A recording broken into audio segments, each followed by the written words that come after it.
Good morning, good afternoon, and good evening, wherever you're at in the world. Welcome to Last Drafts Baseball's live commentary of Major League Baseball. Today's game is going to feature the Seattle Mariners versus the Chicago White Sox. It's going to be a battle of two up-and-coming teams in the American League who have bright futures with their young stars ready to be on display for today's ball game. Commentary and views are our opinions and are not affiliated with Major League Baseball, the MLB, or their sponsors. We're providing live reports on the game being played and hope that English-speaking audiences around the globe can enjoy the game on YouTube and Twitch along with us. We'll first off begin by giving you the starting lineups for the visitors, the Seattle Mariners. Leading off and playing second base wearing number 26 is Adam Frazier. Batting second and playing first base wearing number 23 is Ty France. Batting third and left field wearing number 27 is Jesse Winker. In the cleanup spot and doing the designated hitting today, wearing number 17 is Mitch Haniger. Batting fifth, playing shortstop, wearing number 3 is J.P. Crawford. Batting sixth and playing third base, wearing number 28 is Eugenio Suarez. Batting seventh and in right field, wearing number 10 is Jared Kalenic. Batting eighth in center field, wearing number 44 is Julio Rodriguez. And batting ninth and doing the catching, wearing number 29 is Cal Raleigh, and they are going to face Jimmy Lambert, who has just been recalled from AAA Charlotte. Lambert is making his big league season debut today as the White Sox have run into some injury issues, but Lambert is going to take to the mound, and he is going to face the Seattle Mariners. In one start in AAA, he went 3 innings, faced 10 batters, went over the minimum. He only allowed 1 run before he was recalled to the big club. And so now the starting lineup for the home team, the Chicago White Sox. Leading off and playing shortstop, wearing number 7 is Tim Anderson. Batting second and in center field, wearing number 88 is Luis Robert. Batting third and doing the designated hitting, wearing number 70 is Jose Abreu. Batting fourth and playing first base, wearing number 32 is Gavin Sheets. Batting fifth and in left field, wearing number 25 is Andrew Vaughn. Batting sixth at second base, wearing number 28 is Lurie Garcia. Batting seventh and doing the catching, wearing number 21 is Reese McGuire. Batting eighth in right field, wearing number 15 is Adam Engel. And batting ninth at third base, wearing number 30 is Jake Berger. And they are going to be facing the right-handed starter, the young righty for the Mariners, Logan Gilbert. Logan Gilbert is got no decision in his first start. He is looking to turn the tables here today on the White Sox. This series here is 2-0 right now for the White Sox. They won the first 2 games of the set 3-2 and 6-4. So the Mariners are looking to salvage a game.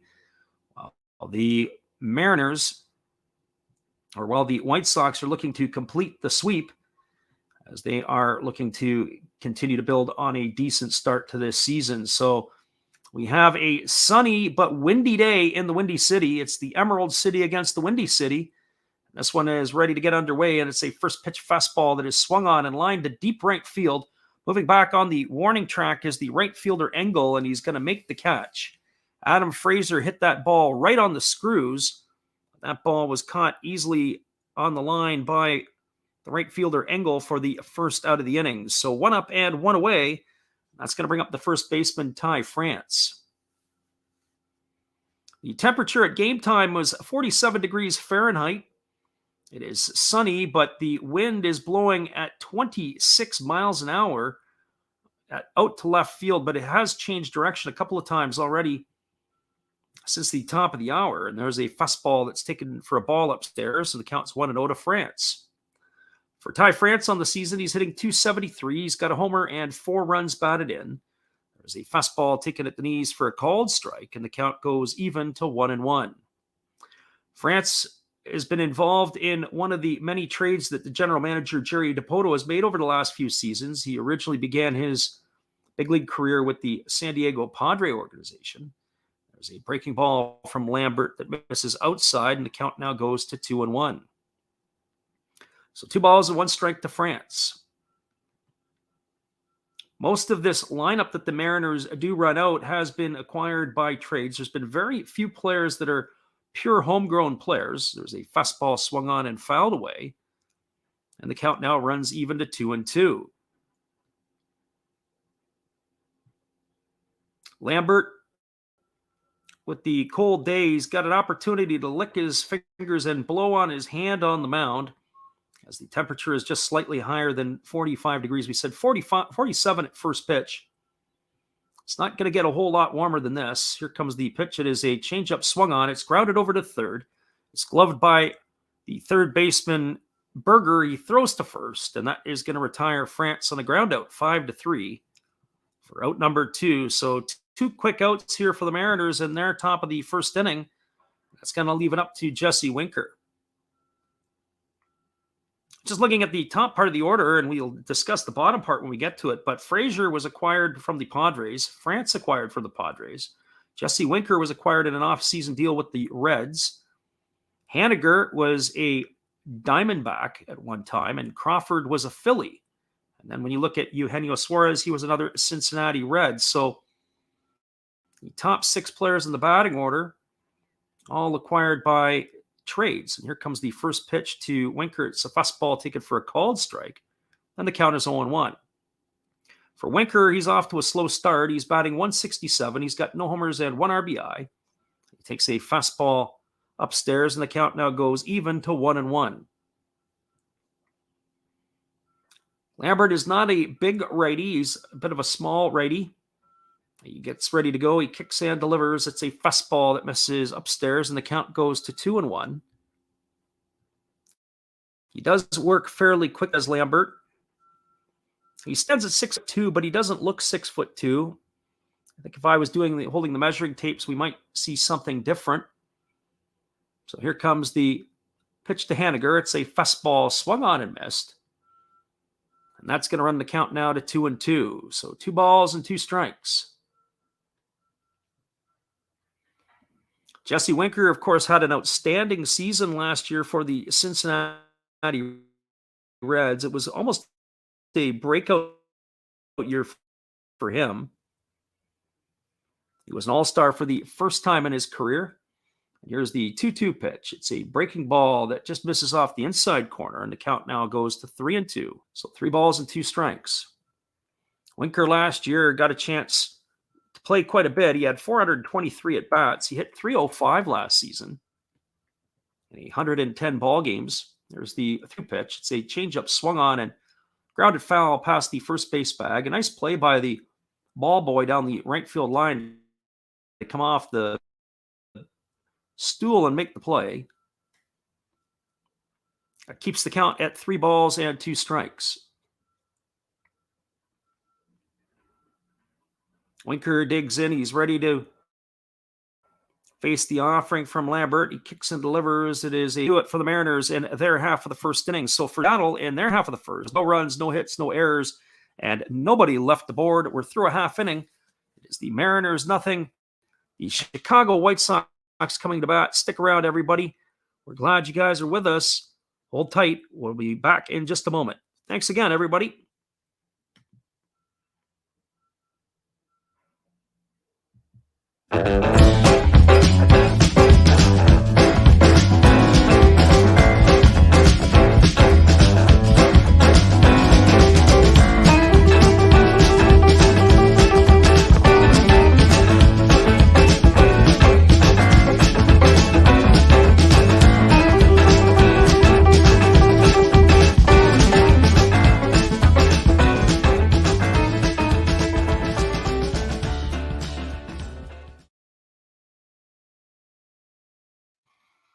Welcome back, everybody. We're moving to the bottom half of the first inning. It is going to be Tim Anderson, Luis Robert, and Jose Abreu coming to bat. We have our friend undrafted player back in the house today listening from France. We appreciate you being here. He says he appreciates the live radio, and he's here practicing his English and rooting for Thai France, of course. So the fella from France, cheering for France, of course, that would be natural. So Anderson, Robert, and Abreu to get things going against the right-hander Logan Gilbert. Logan Gilbert takes to the hill today for the Seattle Mariners. He was originally their first-round pick in the 2018 draft at Stetson University down in DeLand, Florida. Made his big league debut for the Mariners last year. He was 6-5 with a 4.68 ERA. He appeared in almost 120 innings He allowed 28 walks and he struck out 128, so he has a put-away pitch. And he is going to get the nod today. In his first start of the season, he worked 5 innings, allowing 3 hits, 1 run. Yeah, that home run was a home run. He walked 1 and struck out 7. So the big, lanky right-hander is on the hill, ready to get things going. And the first pitch is a fastball. This is swung on and driven down the right field line, but it's going to just drift ball, and that is going to be a long strike for Tim Anderson. So no balls and 1 strike to Anderson.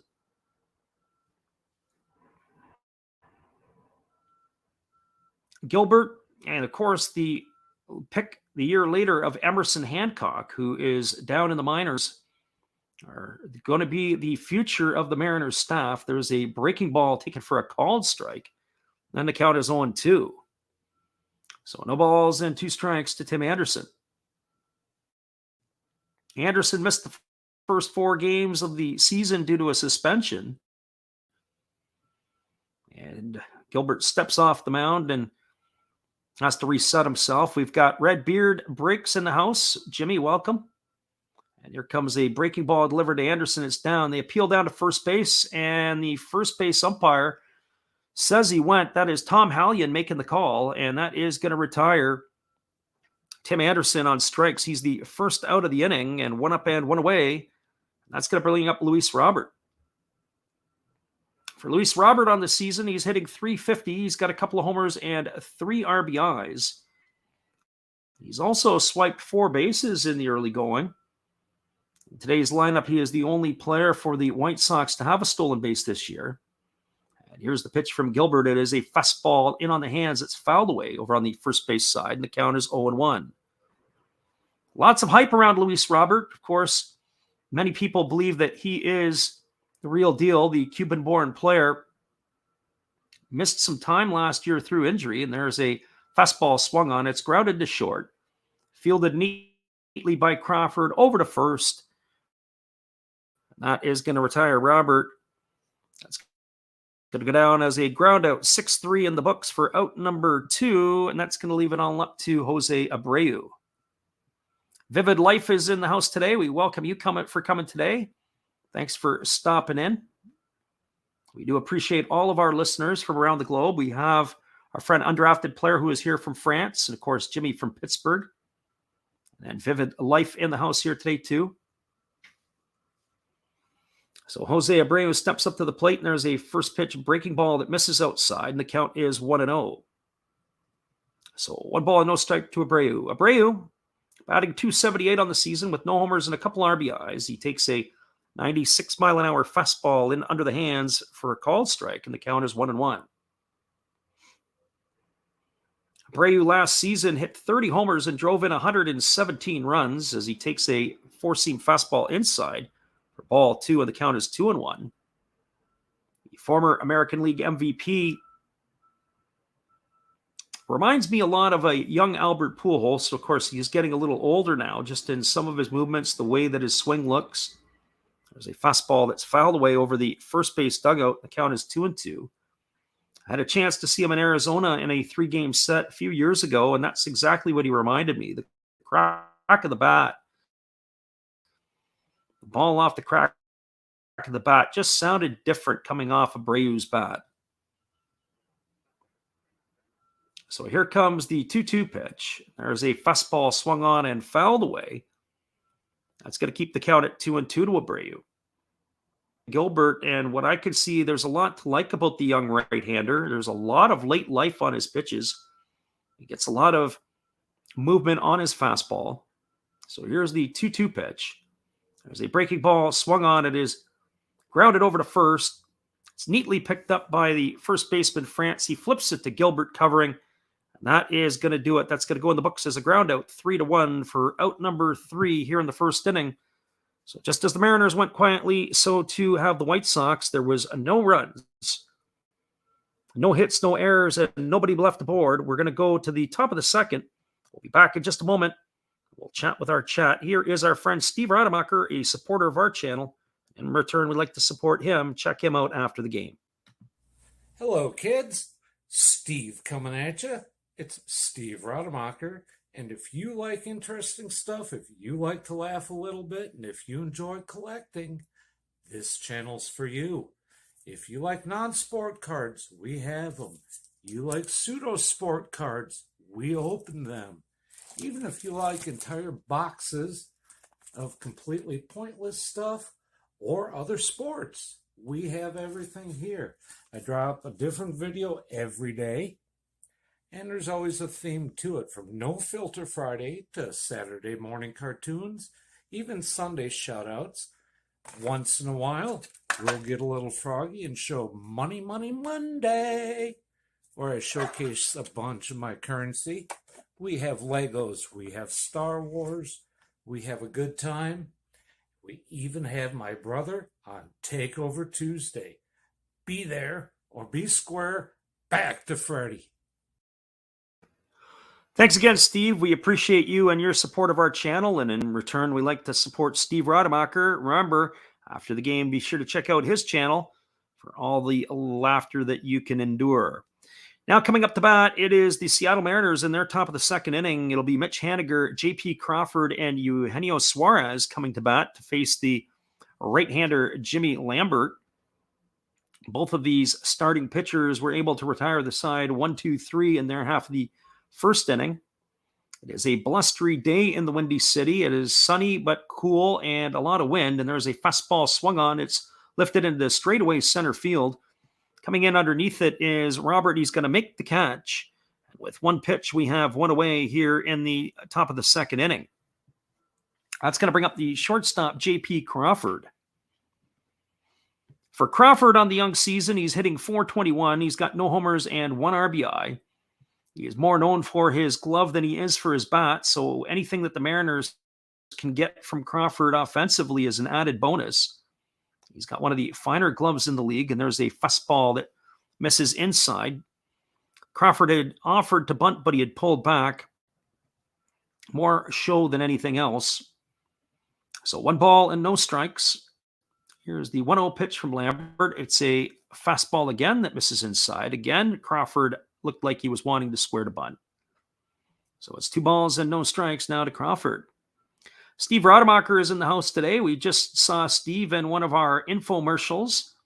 We welcome Steve to the house. There's a fastball swung on and missed, and the count now goes to 2-1. Steve Rademacher's channel has something every single day. He is a content machine. He keeps pushing things out all the time. He's looking to get to his 300th subscriber. There's a fastball that misses upstairs, and the count is 3-1. So 3 balls and 1 strike to J.P. Crawford. Crawford batting from the left side against the right-hander Lambert, who kicks and delivers. It's a fastball swung on and missed. And the count is now 3-2. I am going to duck away from our main feed here because we are having a little bit of struggles with our backup. So I will be a little slower to get to the chat. So as you folks are chatting, keep on chatting, and we'll come in and see every minute or so. There's a fastball swung on. It's tapped slowly back to the mound. It's fielded by Lambert. He fires to first, and that is going to retire Crawford. That's going to go down as a ground out, 1-3 for out number 2. That's going to leave it all up to the third baseman, Eugenio Suarez. For Suarez on the season, he is currently batting .211. He's got a homer and 1 RBI. He, of course, was acquired in an off-season trade with the Cincinnati Reds.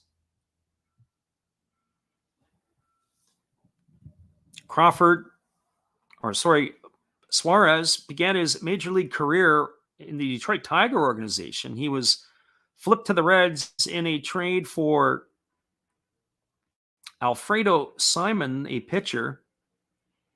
And of course, Suarez has played all his big league career in Cincinnati until the off-season trade. We just have a slight delay as there is a hot dog wrapper on the field that the ball boy has had to chase down. He's able to get it and retrieve it, and now we're ready to go back to work. So here comes the first pitch to Suarez. It's a fastball at 93 miles an hour that misses up and in, and the count is 1-0. Suarez is a Venezuelan native. He really had a tough start to the season last year. There's a fastball that misses up and away, and the count is now 2-0. For the longest time, he was barely hitting above 100. By the time the season ended, he never really got to the 200 mark, but he did hit 30 homers. Here comes the pitch. It is a fastball that misses upstairs, and the count now goes to 3-0. As we said, Eugenio Suarez last season ended up with 31 homers and 79 runs batted in. So here comes the pitch. It is a fastball that misses upstairs. And Suarez has drawn himself a 2-out walk. He is aboard here. That is going to bring up the right fielder, Jared Kalenic. In the last half inning, I was talking about players that were brought to the Mariners via trade. Kalenic is one of those guys. He came over from the New York Mets organization. Of course, he was involved with the big-time trade for Robinson Cano going the other way. So he is stepping up to bat here to face the right-hander Lambert. It's the first time Lambert's had to throw from the stretch position. Right-hander against the left-hander. Lambert holds set at the belt. He kicks and delivers. It's a fastball swung on and fouled away to the third base side of home plate. And the count is 0-1. We mentioned about the players in the Mariners starting lineup. They're homegrown players. The only two players today would be Julio Rodriguez, who was an international signing back in 2017-18. He is waiting on deck. There's a changeup that misses down and in for a ball, and the count's 1-1. Then the 9-hole hitter Cal Raleigh was originally a Mariner draft pick. So 2 of the 9 players in the starting lineup are players that are homegrowns. There's a fastball swung on. This ball is belted to deep right field. If it stays fair, it's going to be trouble. And it is off the foul pole. It's going to be a home run for Jared Kalenic. That's going to be his first homer of the season.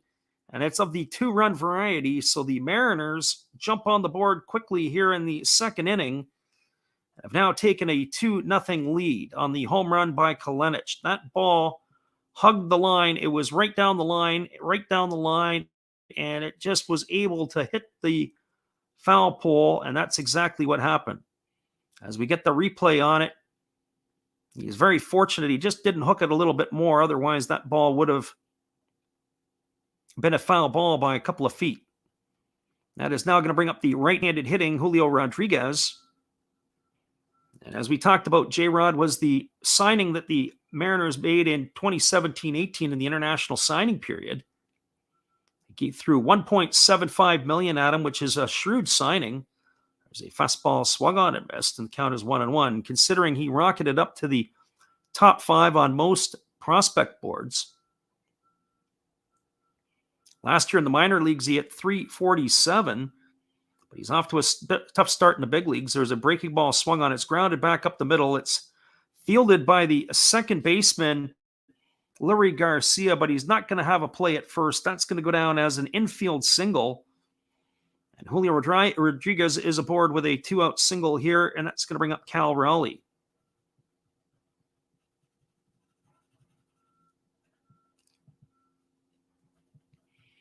Rowley steps up to the plate batting .200 on the young season.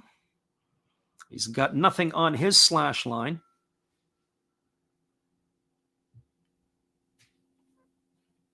So Lambert ready to go back to work. He holds set at the belt, and now he throws over to first, and diving back in time is J-Rod. J-Rod is definitely a threat to steal. He runs pretty well.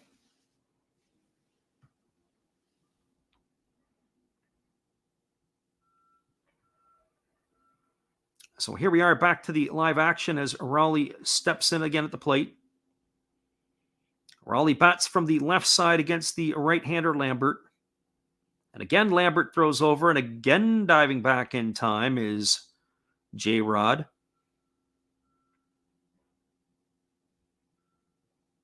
J-Rod sports the oven mitt on the right hand. It's obviously to protect his fingers when he goes to slide. So he doesn't break them or jam them as he gets into the base. And here comes the pitch. It is a breaking ball, misses down. A good block by the catcher, Reese McGuire, to keep the ball in front. It's going to make the ball 1 ball and count 1 ball and no strikes to Raleigh. Mariners are looking to salvage a game in this 3-game set. As we said at the outset, the White Sox won the first 2 games, 3-2 and 6-4. Lambert gets the sign from his catcher, McGuire. And here's the pitch. It is a changeup swung on and missed, and that evens the count at 1-1. So 1 ball and 1 strike to Raleigh. Lambert chooses to use the pitchfork changeup as opposed to a circle change. Sometimes that is a little bit more difficult to pick up because it has a similar spin to the 4-seam fastball. So here's the 1-1. It's a fastball that misses off the outside corner, and the count now goes to 2-1 to Raleigh. Lambert, as we said, he's blowing on his hands. It is a blustery day in the Windy City. Some folks that are sitting in the sunlight, we see some in T-shirts. But for the most part, a lot of people are bundled up. Here comes the 2-1 pitch. Off goes to the races is the base runner, Rodriguez. The throw down to second base is high, and J-Rod has a stolen base. That's going to be his second of the season as he slides in headfirst safely. But that is going to make the count now 2 balls and 2 strikes to Raleigh, as the last pitch was deemed to be a strike by the home plate umpire, Mark Ripperger. So 2 balls and 2 strikes to Raleigh. He is the 9-hole hitter in the batting order. Lambert checks the runner at second base. He kicks and he delivers. It's a changeup that misses down and away. And the count now goes to 3-2. So 3 balls and 2 strikes to Raleigh.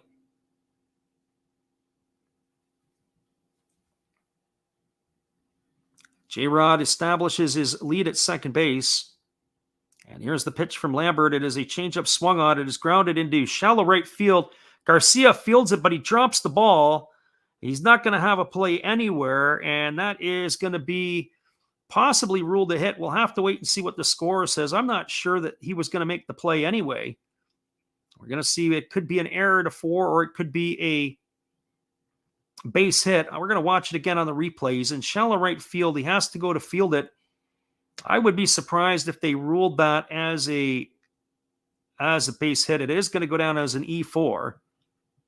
The catcher doesn't run particularly well. You might have been able to rule it as a hit if it was Kalenich or Rodriguez or somebody like Frazier running down the line. And that brings up Adam Frazier, who is 0 for 1 today. He lined out to right field on the first pitch of the ball game. The first pitch is a curveball that misses down, and the count is quickly 1-0. So 1 ball and no strikes to Adam Frazier, with runners on the corners and 2 away here in the second. The Mariners already have 2 on the board by that home run by Jared Kalenich, and they are looking to add more here against the young right-hander. And there is a changeup swung on. It is lifted into center field. Moving over to his right is Luis Robert, and he's going to make the catch, and that is going to do it for the Mariners in their half of the second inning. But there was damage done on the 2-run homer by Jared Kalenich. They had 2 runs in the inning. They had 2 hits. There was 1 error, and there were 2 runners left aboard. We're through 1.5. It is the Seattle Mariners 2, the Chicago White Sox nothing. Stick around, everybody. We'll be back in just a couple moments with the call of the bottom of the second inning. We're glad you guys could be with us here today. Hey, don't forget to check out some of our Did You Know stuff. Don't forget to check that out. We'll be back in just a moment. Here's our friend Matt. Well, you've got to have an ace in the hole, a little secret that nobody knows.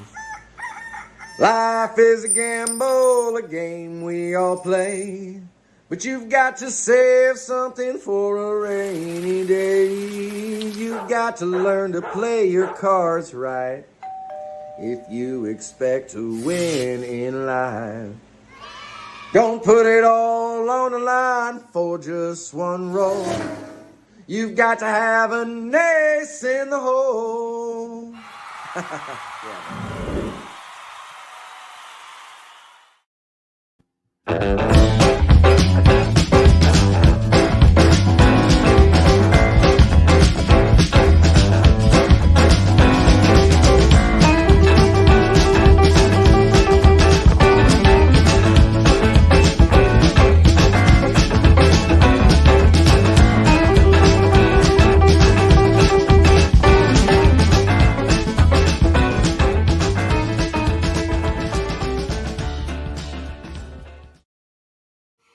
Welcome back, everybody. We're moving to the bottom half of the second inning. It is going to be Gavin Sheets, Andrew Vaughn, and Lurie Garcia to come up for the White Sox. Our friend, undrafted player, said an inning or so ago, he says the White Sox have a very impressive roster and a playoff contender and World Series contender too, in his opinion. I think what's also to note is that when Tony La Russa has taken over here, it is something to keep an eye on, as the White Sox are currently in the midst of retooling their team a little bit. I'll talk about that as we mix in the live action. There's a first pitch fastball delivered by Logan Gilbert that misses up and away for ball, and the count is 1-0 to Gavin Sheets. Gilbert goes back into the motion quickly, and he delivers a fastball that hits the outside corner, and the count goes to 1-1. Gilbert is working extremely quickly here as he gets the ball back from his catcher. Here we go again, and it's a changeup that misses down, and the count now goes to 2-1. So 2 balls and 1 strike. Sheets on the season is yet to have a batting average, has not had a hit yet. There's a fastball swung on, and that is about to change, as that ball is going to bleed down into shallow center field, and Sheets is aboard with a leadoff single here in the second inning. And that will bring up the hot-hitting Andrew Vaughn. I started to say that Tony La Russa is starting to put his fingerprints all over the White Sox here. If you've been paying attention and noticed, he's dealt some of their former number 1 picks.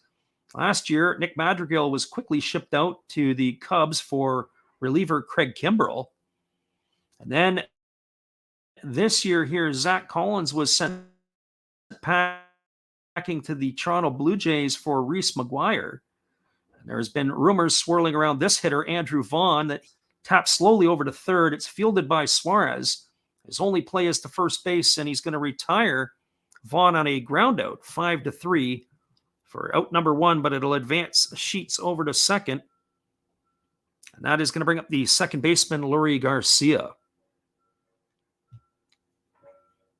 For Lurie Garcia today, a little bit of a tough day defensively. Already, he had booted a ball in the last inning, but there was no damage. Garcia also looking for an opportunity at a batting average this year, much like Gavin Sheets was a couple of moments ago. So Sheets is the runner at second with 1 away, and here's the pitch to Garcia. It's a fastball that misses up and away for ball 1, and the count is 0-1.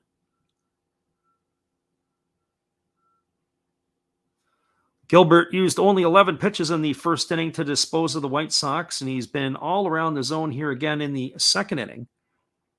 Here's the pitch from Gilbert. It is a fastball swung on. It is lifted into left field. Moving over towards the line is the left fielder Winker. He hauls it in.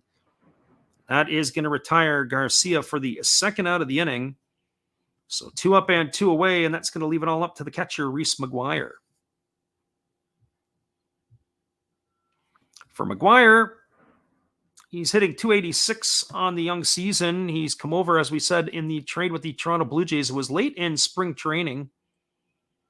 So McGuire was acquired for Zach Collins. Interesting that they had given up on Collins. As we were talking about Andrew Vaughn, they were talking about the potential of moving Andrew Vaughn as well. Oakland has come up. There's a fastball taken for a called strike, and the count is 0-1. Well, before the season started, with regards to Andrew Vaughn, there was talk about maybe Sean Manaea, maybe Frankie Montez, maybe a package of those players coming the other way for Vaughn and a package going the other way. A fastball that's at 97 off the outside corner, and the count goes to 1-1 to McGuire. But as of now, that has not come to fruition, so you have to wonder if Tony La Russa is putting his fingerprints all over this team. There's a fastball swung on and fouled away, and the count goes to 1-2 to McGuire. McGuire is 2 for 7, as we said. That gets him to the .286 batting average. He's struck out 3 of the 7 times. But McGuire is more known for his defensive play. He's got a very good glove. He's got a decent arm. So 1 ball and 2 strikes to McGuire. And here's the pitch from Gilbert. It is a fastball swung on and fouled away. It's going to reach the seats well behind the third base dugout. And that keeps the count at 1-2. There was also a lot of reports about how McGuire does handle the pitching staff. There was positive stuff coming out of Toronto last year. He really does a good job of managing the pitchers and understanding what they throw and how they throw. So 1 ball and 2 strikes. And here comes the pitch. It is a changeup that misses down. A good block by the Mariner catcher Raleigh to keep it in front. That's going to make the count 2-2 to McGuire. So 2 balls and 2 strikes. Xavier is back in the house, says, thanks for doing these MLB streams. We appreciate you, your support of our channel. Thanks for stopping in again. So here comes the 2-2 pitch. Gilbert checks the runner at second, and now he delivers. It's a fastball that just misses down, and the count runs to 3-2 on McGuire. Tomorrow, we're not going to be on the air in the day. We are going to return tomorrow evening to do one of the MPB games. That game will be at 10 o'clock Pacific time, 1 a.m. Eastern on the Saturday morning. That is where we will be calling the ball game. And there's a fastball swung on. It is lifted into center field. Moving over to his right is Julio Rodriguez. He's going to make the catch. And that is going to retire McGuire for the 3rd out of the inning. But the White Sox threaten, but they do not score. They strand a runner at second base. They had no runs in the inning. There was 1 hit. There were no errors and 1 left aboard. We are now through 2 complete. It is Seattle 2. It is the White Sox nothing. Stick around, everybody. We'll be back with the call of the top of the 3rd inning after this from our friend Steve Rademacher. Steve is in the house today, so if you get a chance to check him out, do so later and let him know Last Drafts Baseball sent you. He's on the quest to 300 subs. Will he get there? Only time will tell. Domo arigato. Sorry if I mispronounced that. I'm new at this. Thank you for watching Last Drafts Baseball. Tell all your friends and family to come check him out, ask some questions during the telecast, and give him a good sub and a thumbs up. And this is Steve coming back at you, and some new things on my channel. Star Wars figures that everybody likes. We have Mad magazines from the 1970s. We try to avoid the Noid. And for your pleasure, once in a while, we can open up Michael Jackson if you want, the cards. We have Elvis. We have Sadahar O. We love everything that is everything, so we even have the Beatles fighting with lightsabers. Look at that, John and George. Once in a while, we'll even have my brother take over my channel on a Tuesday. So once again, everybody tell your friends, come see Freddie at Last Drafts Baseball. And right now, I'm going to kick it right back to you, Freddie. Thanks again, Steve. We appreciate you and your support of our channel. And in turn, we like to support Steve Rademacher. Don't forget, after the game, be sure to check him out. Reese McGuire was born in Seattle, says our undrafted player. Reese McGuire was originally a first-round pick of the Pittsburgh Pirates. And he has sort of floundered his way. The Pirates sort of missed on McGuire early. Change of scenery by sending him to Toronto. And, of course, Toronto, he had some antics off the field that got him into some hot water. So probably was the appropriate time that they could move him for something of quality. In other words, getting Zach Collins. And there is a first pitch delivered to Ty France, and it is a breaking ball that is over the head of France. Goes all the way to the backstop, and France picks it up and flips it to the umpire after he dusts himself off. So it's 1 ball and no strikes. It's going to be France, Winker, and Haniger here to face Lambert in the 3rd inning. Lambert gets the aside from his catcher McGuire. He's ready to work, and there's a fastball swung on. It's grounded up the middle. It's fielded by Anderson. Moving to his left, he fires to first. And that is going to retire the batter France on a ground out 6-3 for out number 1 here in the 3rd inning. So undrafted player says he's just given Steve a sub, and so now you're closer to 300. Be sure to take a look at his channel once in a while. And sure, watching sports can be a full-time job. And that is what makes it all the more exciting and interesting. So that brings up the three-hole hitter Jesse Winker. And the first pitch to Winker is a changeup swung on. It is lifted into left field, moving over to his left toward the foul line, and accelerating speed to pick it up is Vaughn, and he makes the catch. The wind was playing absolute havoc with that ball. It looked like it was going to be somewhat routine, and then Vaughn had to pick up the pace. And he was able to get over to make that grab. And that is going to retire Winker for the second out of the inning. That is going to leave it up to Mitch Haniger. For Haniger today, he is 0 for 1. He flew out to center field his first time up, and he takes a first pitch fastball for a called strike. And the count is 0-1. So no balls and one strike.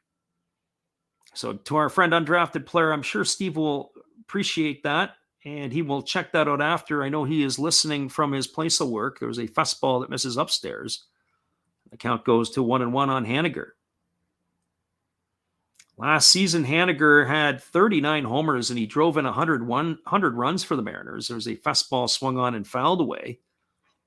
And the count goes to 1-2. It was nice to see Haniger have a bounce-back year. If you've not had a chance to watch him play, sometimes people feel that watching the Mariners play, they're buried in the Pacific Northwest. They don't always get a chance to see them, the East Coasters. But Haniger is a very nice defensive player as well. There's a fastball that misses upstairs, and the count is 2-2. But he had some injury woes for a couple of seasons. He actually took a ball in the what we would call the midsection, or most men who do listen to the channel would know what I'm talking about, and he ended up losing one of the family jewels. There's a changeup that swung on and fouled away, and the count is remaining at 2-2. And it took him quite a while to be able to recover for that. It was obviously a situation that was uncomfortable. I'm sure it's uncomfortable publicly to talk about for some. But he had missed quite a bit of time from that, and also from a couple other injuries. And it's unfortunate, but we're glad to see that he's back and playing. There's a breaking ball that swung on and fouled away, and the count is now going to remain at 2-2. So 2 balls and 2 strikes. Lambert on the mound. He's waiting. And he kicks and fires. There's a fastball that misses upstairs, and the count goes now to 3-2. As we said, you can see the wind is just blowing like crazy. The jerseys are moving on the players. The balls, when they get into flight, the outfielders are having their struggles with them. So here comes the 3-2 to Haniger. Lambert kicks and delivers. It's a fastball swung on. It is lifted into shallow right center field. Coming in on it is the right fielder, Engel. He's got time and room. He makes the catch, and that will dispose of Haniger for the third out of the inning. The Mariners go quietly in their half of the third. There were no runs, no hits, no errors, and nobody left aboard. They're now through 2.5. It is the Seattle Mariners 2, the Chicago White Sox nothing. Stick around, everybody. We'll be back in just a couple minutes. The call of the bottom of the third inning. We are glad you're here with us. Here's our friend Matt again. Good evening, ladies and gentlemen. Namaste. Hey, I hope you guys have been enjoying the game. My name is Hollis. I've got a YouTube channel called Another Hollis Build. I love baseball cards. I open up brand new product for you guys. I open up old stuff. I do breaks. I do auctions. All kinds of stuff concerning baseball. I'm Friars faithful, Padres to the end. I also love Garbage Pail Kids and my animals. I have a ton of animals. It's like a mini petting zoo here around my house. I also love my city. San Diego, baby. I'll take you all around the city and show you what's up. If you guys dig stuff like that, cruise on over and check it out. It's Another Hollis Build. If you dig it, subscribe. I'd really appreciate to have more follow me along on the journey. Hey, either way, you guys have a wonderful day or a beautiful, beautiful evening. No matter which one it is, make sure that you make it great, my friends. Big up Last Raps Baseball. Yeah, Freddie, let's go. One love and peace. Yeah, man. Back, everybody. We're moving to the bottom half of the third inning. It's going to be the 8, 9, and 1 hitters coming to bat for the White Sox. That means Adam Engel, Jake Berger, and the top of the order, Tim Anderson, to get things going for the Chi Sox and their half of the third. For those of you who did check out the video, we appreciate you for doing that. That is our little video. We're going to run those starting in between innings. Coming up here, we've got a number of them in the works that will be completed here in the not so distant future. We'll also post those up onto our channel. If there's any suggestions of something you want or somebody that you'd want to see, let us know. And we'll try to accommodate you as well so we can put one of those together. There's a first pitch fastball delivered to Adam Engel. He fouls that one away for strike one. Engel on the season is batting 200. He's got nothing across his slash line. So here comes the pitch from Gilbert. It is a breaking ball that misses down and away, and the count goes to 1-1. Gilbert, through the first 2 innings of work, has been pretty efficient. He only threw 25 pitches in innings 1 and 2 combined. And here's the pitch. It's a 96-mile-an-hour fastball swung on. It's tapped back to the pitcher. Gilbert fields it, and he flips it underhand to first. That is going to retire Engel on a ground out. 1-3 for out number 1. That is going to bring up the third baseman, Jake Berger. So Berger steps to the plate batting 300. He's got no homers and 1 RBI. He's batting in the 9 spot, which is, for me, a little bit of an eyebrow raiser. He's a very stocky. Looks barrel-chested in the uniform. And there's a first pitch fastball that misses inside for ball 1, and the count is 1-0. So 1 ball and no strikes to Berger. Berger has 3 hits in his 10 trips to the plate this year, and there's a fastball swung on and fouled back, and the count is 1-1. He made his major league debut in 2021. He appeared in 15 games. He batted .263, had a homer and 3 RBIs. So he's getting the nod today, and he's going to be playing a little bit at third base as Johan Moncada is one of those players that are out injured. There's a breaking ball swung on. It is lifted into center field. Backpedaling onto the warning track is Julio Rodriguez, and he makes the grab. He has a little bit of a wry smile after making the catch, but that did not look as easy as it was, as that ball was drifting all the way back, and that's going to bring up Tim Anderson.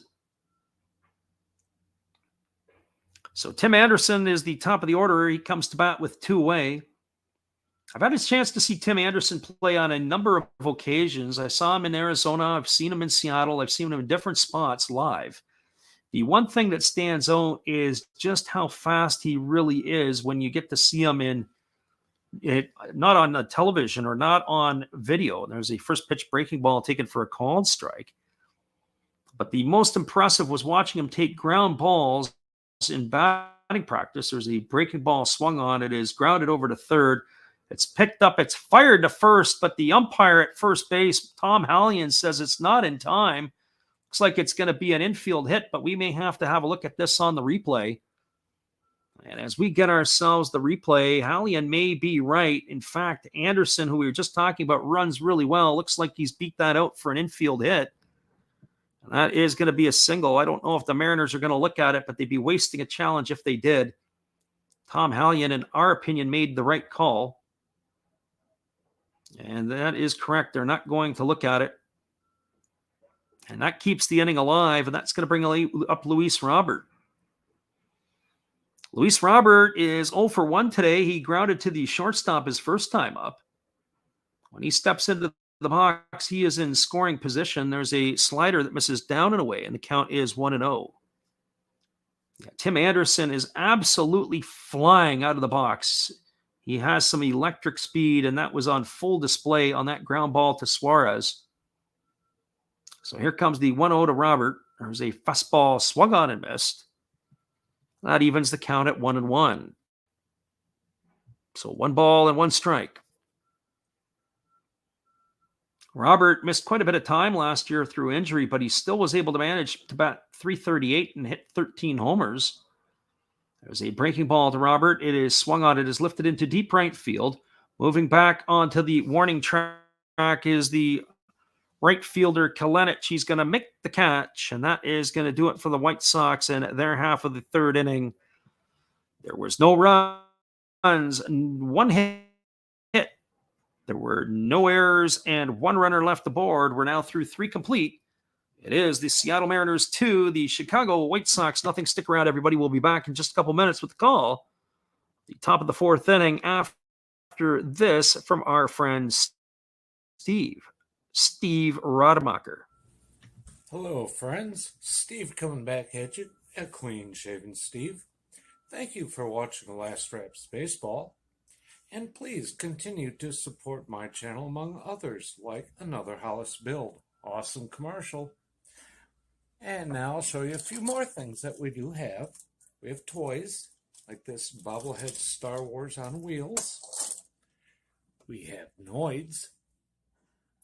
We can't keep avoiding them forever. We do have Legos. Love my Legos. We have Origami Folder. Check him out. He's new into this, getting started, has good following already. We have Red Beard Breaks. And we also have these things that, in a pinch, will tell you what your temperature is. So, if you like all of this, and if you like Last Reps Baseball, join all of us. We'd love to have you. And I know you would enjoy us. Thank you, peace, good night, and cheers.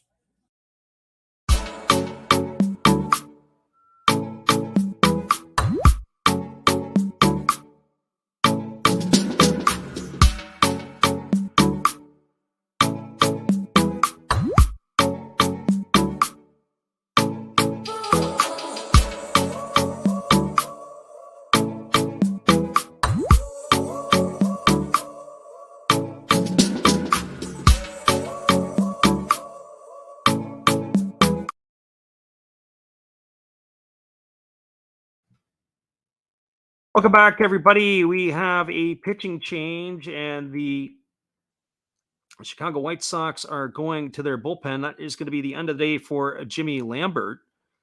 And it is going to be Tanner Banks coming into the ball game. And Banks is taking over. He is going to be appearing in his second game. He is a rookie. He's a left-hander. He pitched in 2 innings earlier this year, allowing 2 walks and striking out 4. So he is going to be here taking over for Lambert. It's kind of interesting that we may see ourselves in a full-on bullpen type of game for the White Sox today. There's a first pitch breaking ball that misses down to J.P. Crawford, and the count is 1-0. So 1 ball and no strikes to Crawford. There is a fastball that is delivered, and it catches the outside corner, and the count now goes to 1-1. For Crawford today, he is 0 for 1. He grounded back to the pitcher his first time up. I'm kind of chuckling here to myself. It's an inside joke in a way, because I had a player who once played for me. His name was Tanner Banks. There's a fastball taken for a called strike, and the count is 1-2. He is not, though, was not a pitcher. He was an outfielder. So Tanner Banks on the hill here. And, of course, the Banks I knew was not left-handed either as a thrower. There's a breaking ball delivered, and this ball is popped up on the infield. And camping out underneath it is the shortstop Anderson. He's going to make the catch. So the shortstop Crawford pops out to the shortstop Anderson, and that is the first out of the inning. So 1 up and 1 away, and that is going to bring up the third baseman, Eugenio Suarez. I hope that our listeners are getting a decent quality today. We are seeing that there is some internet challenges for our end of things. And here comes the first pitch delivered to Suarez. It is a fastball that backs him off the plate inside, and the count is 1-0. We are struggling a little bit here. It is a blustery day, and the connection seems to be waning a little bit. So 1 ball and no strikes to Suarez. Suarez walked and scored a run his first time up. He drew that 2-out walk and then was brought home on the 2-run homer by Kalenic. There's a fastball that misses outside, and the count is now 2-0. So 2 balls and no strikes to Suarez. Banks leans in. He gets the sign from his catcher, McGuire. He works from the stretch with nobody on, and there's a fastball that misses off the outside corner, and the count goes to 3-0 to Suarez. So Suarez is sporting a blonde look on the top of his head. He's certainly not a natural blonde, but he's dyed his hair as he's come to Seattle, and there is a breaking ball that drops in for a called strike. The count is now 3-1. Suarez does have discipline at the plate. He's not up there chopping and hacking at everything. 3 balls and 1 strike. Here's the pitch. It's a fastball that misses down and away, and that's going to be the second walk of the ball game for Suarez. And he's aboard with 1 out, and that brings up the batter, Jared Kelenic, who hit the 2-run homer back in the second inning to put the Mariners up in front. Our undrafted player says, yeah, only the second game for Banks. Yes, his debut came earlier in the week. There's been a lot of movement right now for the White Sox as they've had some injuries. And there's a first pitch breaking ball taken for a called strike. The count is 0-1 to Kelenic. A lot of players on the disabled list. And Banks steps off the backside of the rubber. He fires over to first at a really nice play there by Gavin Sheets to come off the base to have to get that one, as diving back to first was Suarez. It was basically a back step off the backside and a snap throw over. So here's the 0-1 pitch, and it's a slider that misses down, and the count goes to 1-1 to Kelenic. That base hit today, Kelenic has pulled his average up to 125.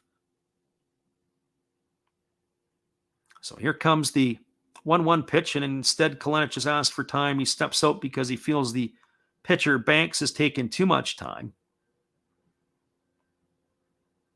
And not only that is the garbage that is sometimes flying across the field that's distracting for hitters. The ball boy had to come out and get himself another hot dog wrapper. So here comes the 1-1 pitch. Banks kicks and delivers. It is a fastball swung on. It is popped straight up, but it's going to get back into the seats. That is going to make the count at 1-2. The wind today at the outset of the ball game was blowing in at 26 miles an hour, actually blowing out to left field. And now it has changed directions numerous times, as we saw that it was blowing from left to right. So it is going to be a lot of work to keep updated on where the wind is blowing. And here comes the pitch to Kelenic. Just a slider swung on. This ball is driven down the left field line. It's trouble, and it's foul ball. It's just going to just slice foul down the line. As Andrew Vaughn was heading into the corner, it looked like Kelenic was almost going to go the yard the other way. He hit the foul pole on the right field line his first time up for the home run. He almost hit the foul pole there, but it was just inches foul. So 1 ball and 2 strikes it is to Kelenic. Banks comes set at the chest. He checks the runner Suarez at first. He kicks and delivers. It's a breaking ball swung on. It's tapped slowly to the first base side of the mound. Banks fields it. His only play is to first base, as Suarez has advanced to second. It's going to go down as a ground out 1-3 for out number 2. That's going to leave it up to the center fielder, Julio Rodriguez. For Rodriguez today, he is 1 for 1. He singled his last time up. He also stole a base. The top prospect, or one of the top prospects in all of baseball, it was pretty much a consensus that Bobby Witt Jr. was the number 1 prospect going into the season. On some boards, Rodriguez was 2. Sometimes he was 3. There's a changeup that misses inside, and the count is runs the count to 1 ball and no strikes. Hard to determine. Adley Rutschman was another one of those top prospects that was sometimes in the 2 spot. So 1 ball and no strikes to Rodriguez. Banks checks the runner at second. He holds at the chest. He kicks and delivers. It's a breaking ball that misses outside. The count now goes to 2-0. One would have to think that Banks is going to have to challenge him with a fastball. These young hitters for the Mariners haven't really proven anything at the major league level yet. Certainly early on this season, both Kelenic and Rodriguez hitting in the low 100s. There's a changeup swung on and fouled away, and the count is 2-1. Hitting AAA and AA pitching is one thing. Hitting big league pitching is another thing. There is a big difference between the two. Maybe not in terms of velocity, but certainly where pitchers can put the ball where they want it, when they want it. So here comes the 2-1 pitch. Banks gets the sign from his catcher, McGuire, and he's ready to go back to work. He kicks and he delivers. It is a fastball swung on and missed. Runs the count now to 2-2. One would think that this is going to be a full-on bullpen day, as we said now, for the White Sox. I would expect to see a full pitching parade. Here comes the 2-2 pitch to J-Rod. Banks checks the runner at second. He kicks and delivers. It's a fastball fouled away. It's straight back, right behind home plate. So you know that Julio Rodriguez was right on the pitch. So 2 balls and 2 strikes. Banks ready to go back to work. He gets the sign from McGuire. And here comes the pitch. It is a changeup that misses just off the outside corner, and the count now goes to 3-2 to J-Rod.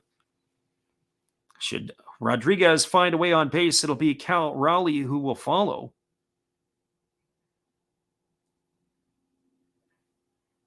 So here comes the full count offering. Banks comes set at the chest.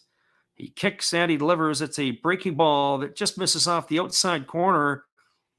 And Julio Rodriguez is aboard for the second time today with a 2-out walk.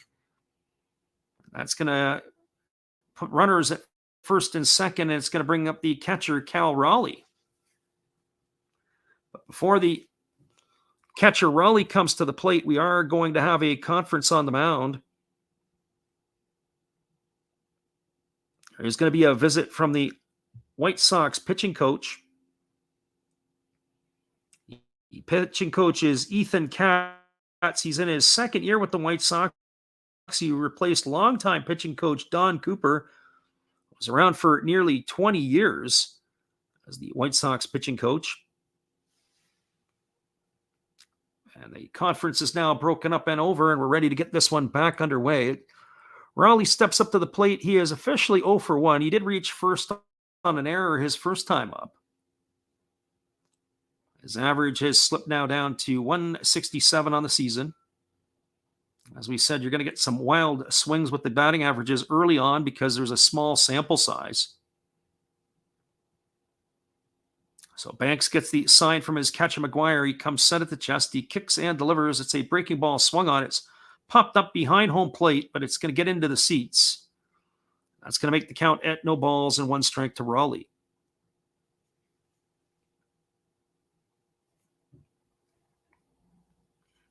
So 0 balls and 1 strike to Raleigh.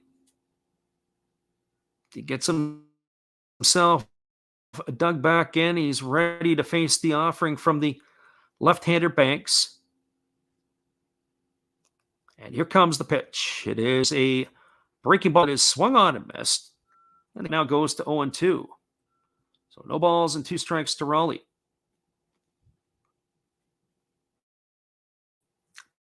Banks is ahead in the count big time here. He's looking to finish off the 9-hole hitter for the Mariners. And here's the 0-2. It's a fastball swung on, and it is again lifted foul behind home plate. And the count remains at 0-2.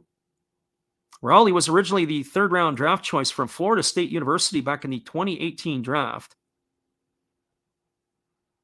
And here we go. He waits on the offering now from the lefty Banks, who kicks and delivers. There's a changeup swung on. It is popped up behind second base. Moving over underneath it is Lurie Garcia. He's going to make the catch and haul it in. And that is going to do it for the Mariners in their half of the 4th inning. They threaten, but they don't score. A couple of walks. There were no runs, no hits, no errors, and 2 runners left the board. We're now through 3.5. It's the Mariners 2, the White Sox nothing. Stick around, everybody. We'll be back in just a couple moments with the call. The bottom of the 4th inning when we return. We're glad you guys could be with us here today. Thanks again for checking us out. Here's our Good friend evening, Matt. ladies and gentlemen. Namaste. Hey, I hope you guys have been enjoying the game.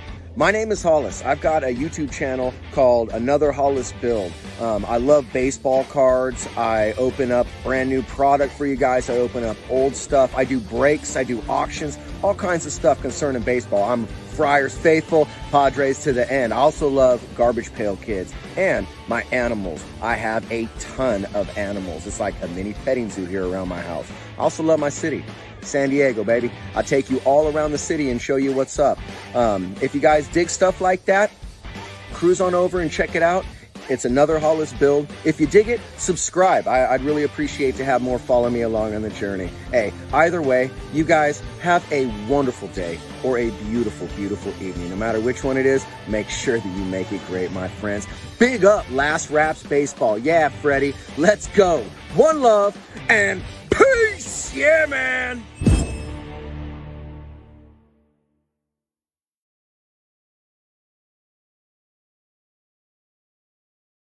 Welcome back, everybody. Thanks again to Matt Hollis for your support of our channel, and in turn, we like to support Matt. There's just one other game going on currently, and the out-of-town scoreboard, we'll take a look at it. It is the Oakland Athletics holding a 6-3. That game is in Tampa. The Athletics are currently batting with 2 out in the 8th. That is the only other game on the out-of-town scoreboard.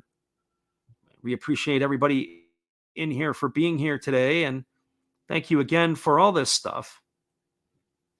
That guy VR says, go White Sox. Welcome into the chat and welcome into the channel.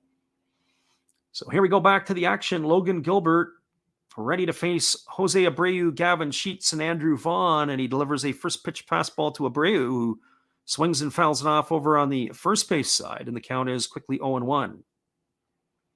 For Abreu on the season, entering today's game, he was hitting 278. With him being 0-1, he's dropped to 263. There's a fastball swung on and fouled away, and the count now goes to 0-2. When Jose Abreu came on the scene, it made Dayan Visiedo expendable in Chicago. And Visiedo ended up going over to Japan, and he's been playing in Japan for the last few years. We got ripping for rookies in the house today. We see Mike Post is here, and there's a breaking ball delivered down in the dirt, and the count goes to 1-2 on Abreu. Abreu, of course, was the MVP a couple of seasons ago for the White Sox.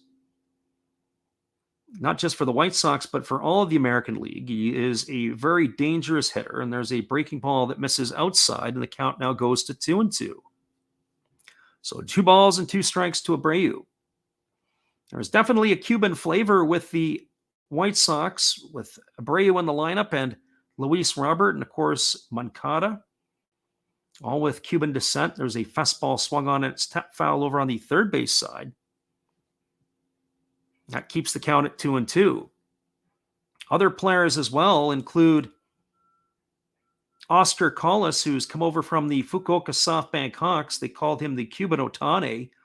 He is in the minor leagues. His deal was he threw 95 from the left side and also plays the outfield. And there's a 2-2 slider that is swung on and missed. And Abreu is gone on strikes for out number 1. That's going to bring up the first baseman, Gavin Sheets. And just one other player that comes to mind is Yoelqui Cespedes. I hope I didn't mess up his first name.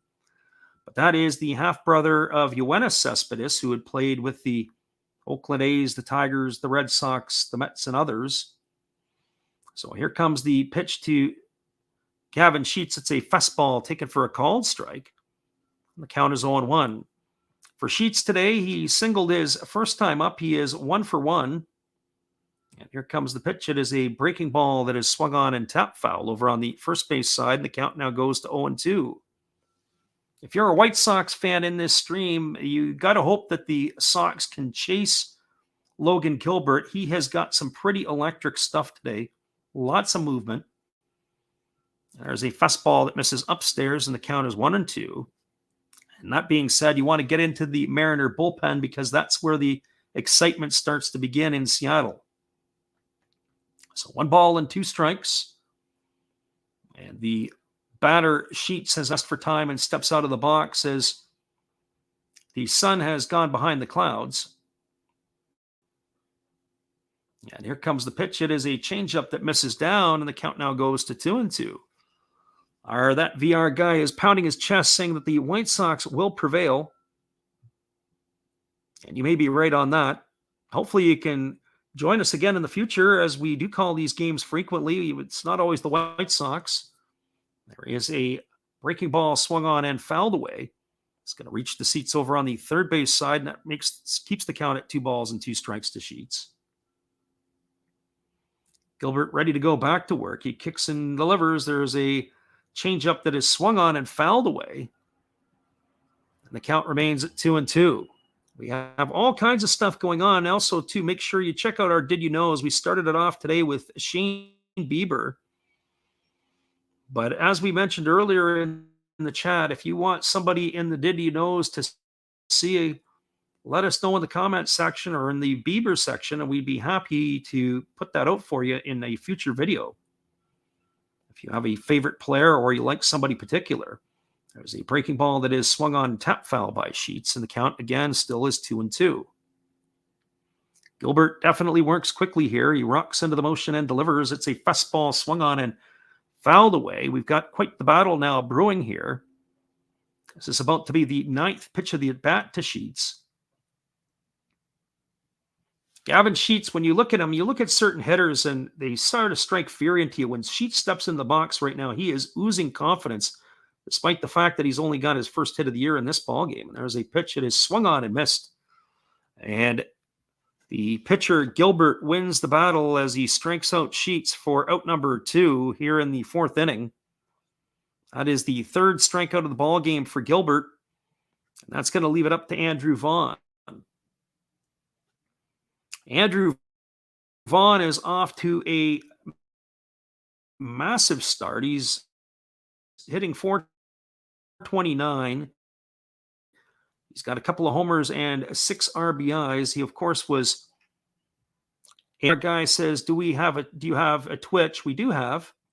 We have a Twitch account. We're streaming this one also on Twitch as well. So 1 ball and no strikes to Vaughn. He takes a fastball on the inside corner, and the count goes to 1-1. I'm not used to seeing the pitchers in North America work as quickly as Logan Gilbert is. A lot of these guys, they take their time, and there is a breaking ball that's delivered inside for a ball, and the count is now 2-1. So 2 balls and 1 strike. That guy says he'll switch over to that one then. Well, that's cool. Either way, there's a breaking ball that misses outside, and the count goes to 3-1. We don't have as many active subscribers on Twitch as we do on YouTube, but we do have people that do listen there as well. There's a fastball swung on and fouled away over on the first base side, and that runs the count to 3-2. So 3 balls and 2 strikes. We're sort of half playing with that. He's back again, and he's got a different handle. It's called Beat Saber Guy. There he is. For those of you who are in the chat, maybe you can't see it, but he is chatting from Twitch. That VR guy is now the Saber Guy. I wonder if that's a Buffalo Saber. So here comes the 3-2 pitch to Andrew Vaughn.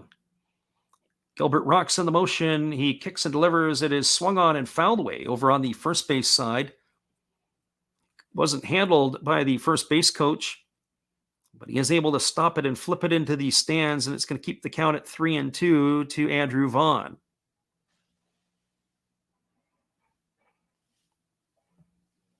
Our friend says it's a virtual reality game as the VR. There it is. And there's a fastball that is swung on and fouled away. And the count now remains at 3-2 to Vaughn. So back-to-back hitters, Sheets and Vaughn, have really made Gilbert work. So here comes the 3-2 pitch. Gilbert rocks in the motion. He kicks and delivers. It is swung on. It's grounded back to the pitcher. And it is off of his glove or over him. It's now fielded by the shortstop over to first. And that is going to end the inning. It was a bit of a bizarre play with the shift on and where the position was, where the players were positioned. It looked like Gilbert was about to field the ball, but he stumbled.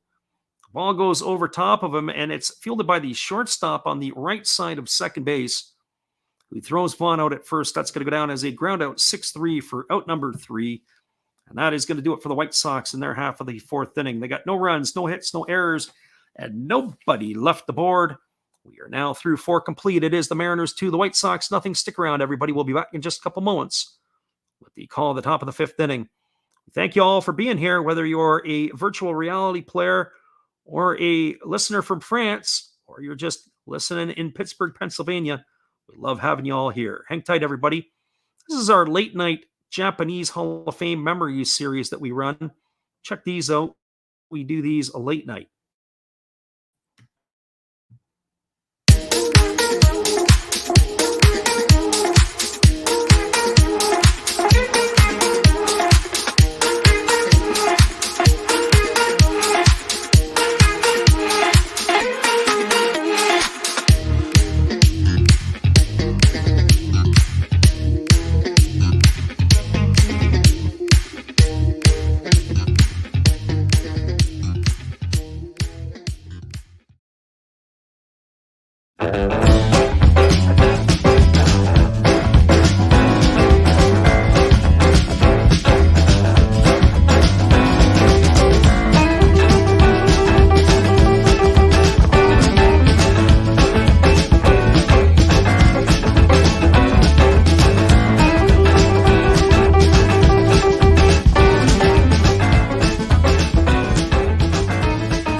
Welcome back, everybody. We're cruising to the top half of the fifth inning. It is going to be the top of the order coming up for the Mariners. That means it's going to be Adam Frazier, Ty France, and Jesse Winker to get things going here. And it is still going to be Tanner Banks who is in the ball game. And here comes the first pitch delivered to Frazier. It is taken for a called strike, and the count is 0-1. So no balls and one strike to Frazier. And Banks back to work. It is a fastball swung on. It's grounded to short. It's fielded neatly by Anderson. He flips it over to first. And that is going to retire Frazier for out number one. It goes as a ground out, 6-3. And so just with that, there is one up and one away, and that'll bring up Ty France. Our friend in the chat asks us the question, and that would be Beat Saber guy says, who do you root for? I am a Detroit Tiger fan, as I grew up 20 minutes from old Tiger Stadium. That is my favorite team. We still follow them. I don't live as close anymore, about 3,000 miles away. There's a fastball that is swung on and fouled away by France, and the count is quickly 0-1. I am now closer to Seattle, so I do get a chance to see the Mariners, at least not in the last couple of years, but I will get down probably about 10 times this year to see the Mems play. So here comes the 0-1 pitch, and it's a fastball swung on and fouled away. It's going to reach the seats over on the first base side, and that makes the count now 0-2 to France. So no balls and two strikes. France gets himself dug back in. He's ready to face the offering from Banks. And here's the pitch. It is a changeup that is swung on and fouled away. It's going to reach the seats over on the first base side. Count remains at 0-2. So no balls and two strikes to France. Banks has just delivered his 50th pitch here in just over an inning and a third of work. And here comes the pitch. It is a fastball swung on. This ball is lined to right field, coming in hard as the right fielder Engel. He slides. He makes the catch. And that is going to retire France for the second out of the inning. So France will be a little disappointed with that one, as he did hit the ball on the screws. But that is going to retire him for out number two, and that's going to bring up Jesse Winker.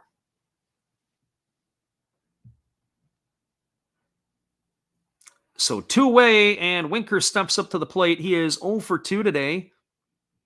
Winker has struck out and flown out to left field. So left-hander against the left-hander. Banks delivers a fastball that catches the outside corner for a called strike. And the count is 0-1. No balls and one strike to Winker. Winker's got a very upright stance at the plate, and he takes a fastball for a ball upstairs, and the count is 1-1. So 1 ball and 1 strike. It looks like he is really upright, and then he almost like dives into the pitch. He's got just a slightly open stance. Here's the 1-1. And there is a breaking ball swung on. It's grounded over to first. It's fielded neatly by the first baseman, Sheets. He's going to take it himself. And that is going to do it here for the Mariners in their half of the fifth inning. So for Seattle, they had no runs, no hits, no errors, and nobody left aboard. We're now through 4.5. It is the Mariners 2, the White Sox nothing. Stick around, everybody. We'll be back in just a moment with a call, the bottom of the fifth inning, when we return. We're glad you guys are with us here today. Here is one of our intros.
Welcome back, everybody. We are cruising to the bottom half of the fifth inning. It's going to be Leury Garcia, Reese McGuire, and Adam Engel to face the right-hander Logan Gilbert.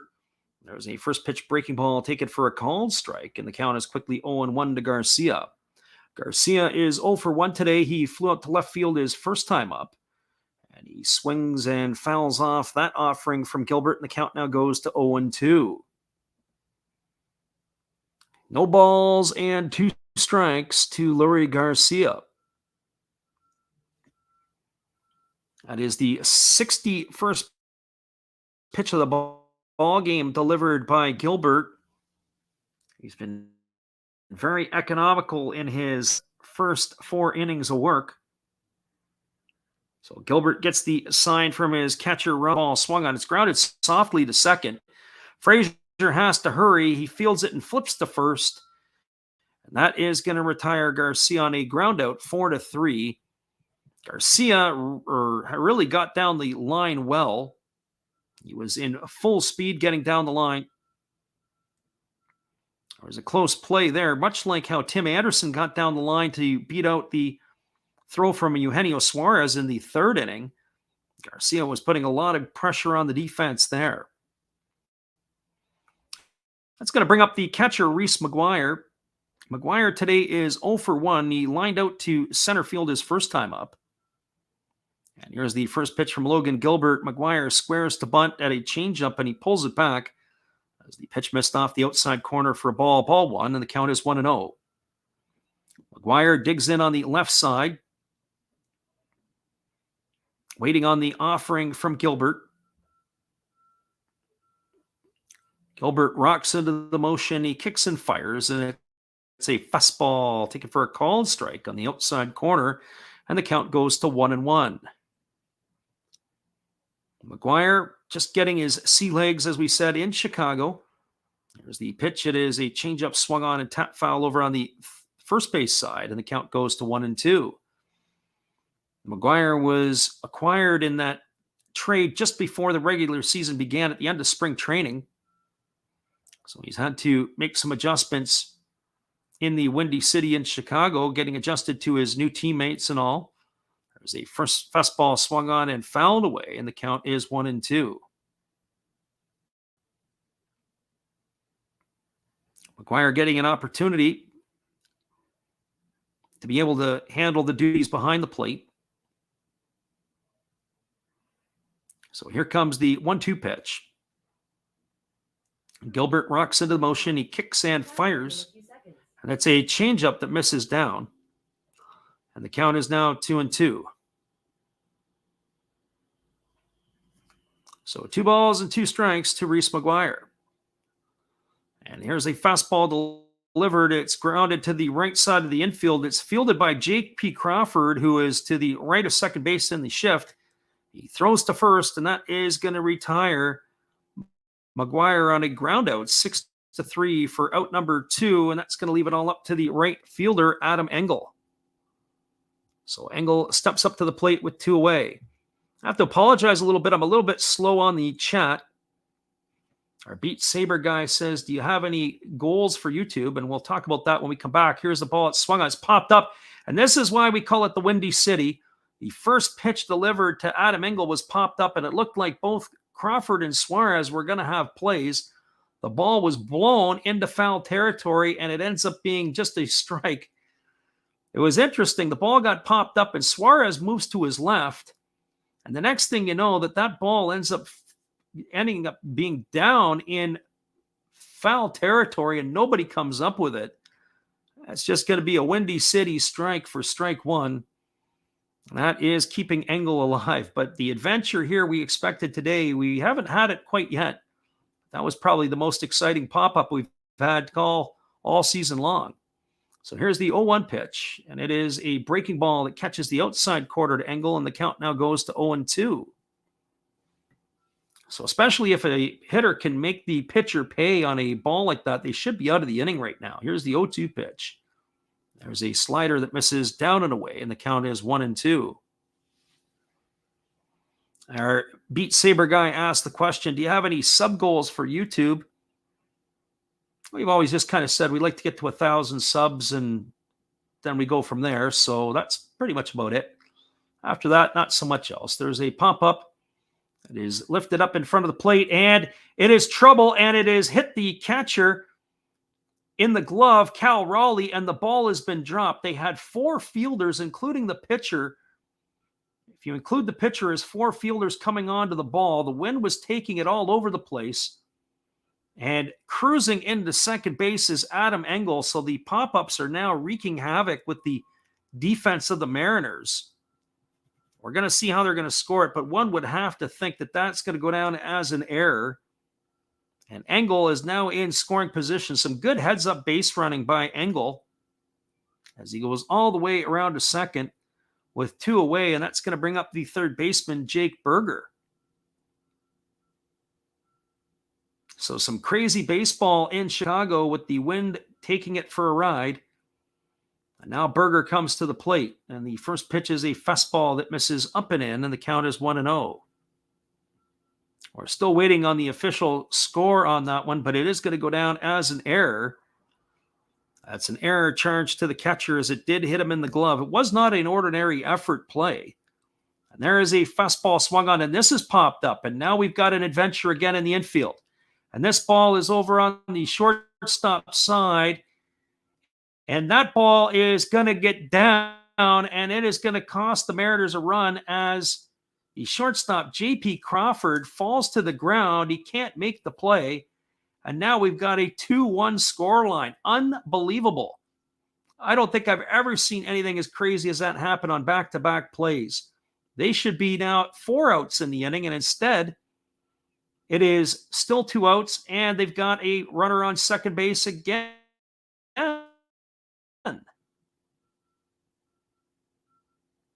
J.P. Crawford, who's normally sure-handed, of course, the wind took him for a ride. Unreal play there by the defense. And check that. Actually, the runner Berger is held at first base.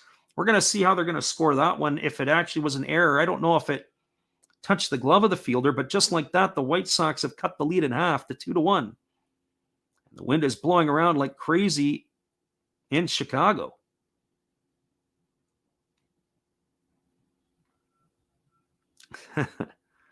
Can't just help but laugh sometimes in one of these situations. You're just shaking your head. It looked like it was in cruise control for the Mariners.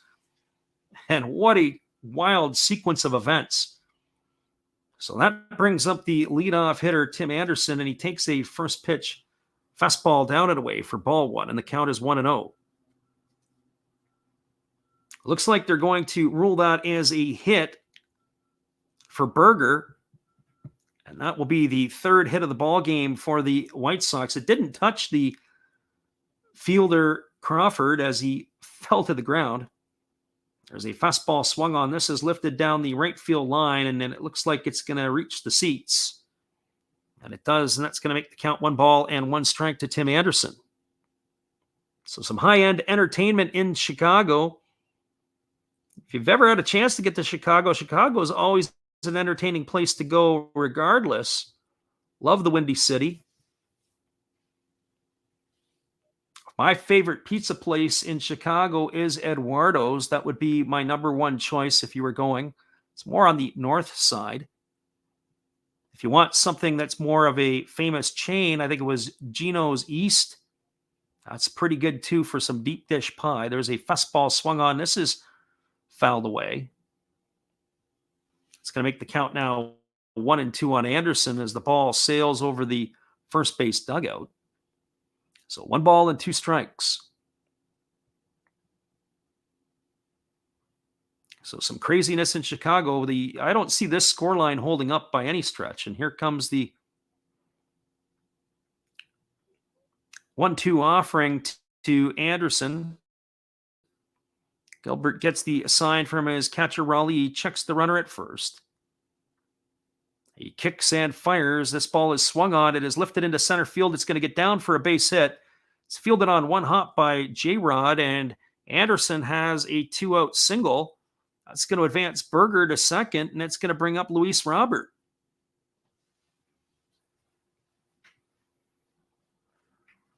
So the Mariners were pretty much ready to get out of this inning easily.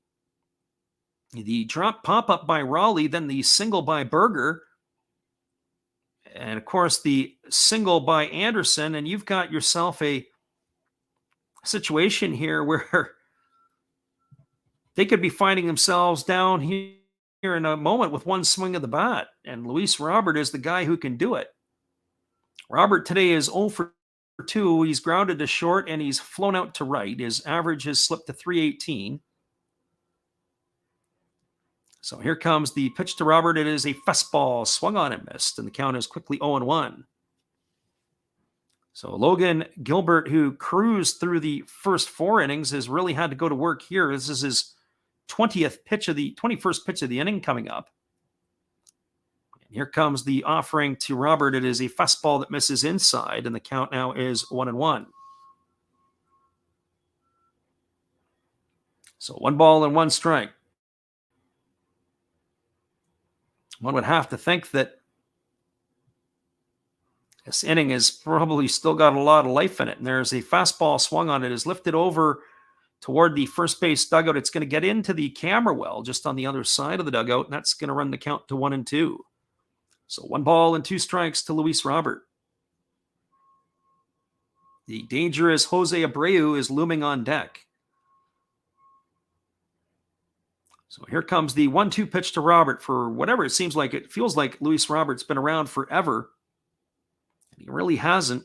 It's only really the 3rd year now he's been in Major League Baseball. Here comes the pitch. It's a breaking ball that misses down. It's going to run the count to 2-2.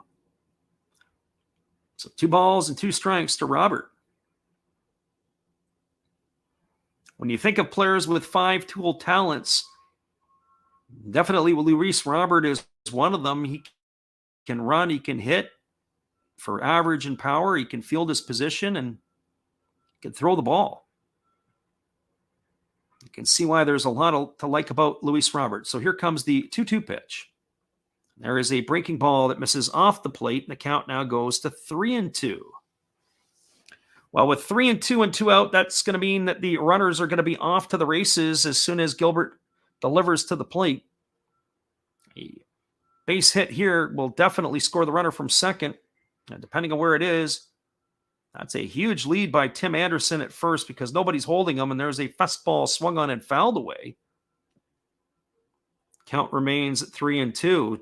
There is nobody holding Tim Anderson at first. Well, that's to be expected because there's runners at first and second. But they are so far back, he's literally halfway down the baseline. So a single might even be able to score him all the way from first base. So here comes the 3-2 pitch. It is a fastball swung on and missed. And Robert is down on strikes for out number 3, and that is going to do it for the White Sox in their half of the 5th inning. They get a run on 2 hits. There was an error, and there were 2 runners left aboard. We're now through 5 complete. It is the Seattle Mariners 2, the Chicago White Sox 1. Stick around, everybody. We'll be back in just a couple minutes. We're glad you guys are with us. Sorry I haven't been engaging as quick with the chat, and the reason for that is I've had to go to my B feed. Stick around, everybody. We'll be right back in just a minute, and we'll catch up with you guys. Would you like to support Last Drafts Baseball? We would appreciate it if you did. Be sure to check out our eBay page where we have baseball merchandise. We also have stuff from the Japanese League for those who listen from Japan, but we also do other sports like football and basketball as well. Don't forget, visit Last Drafts Baseball's eBay store to help support the channel. We'll be glad you did.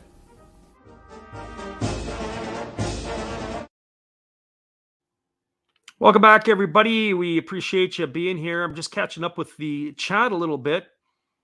And I definitely love Chicago. I mentioned that earlier. It's a great place to go, the Windy City.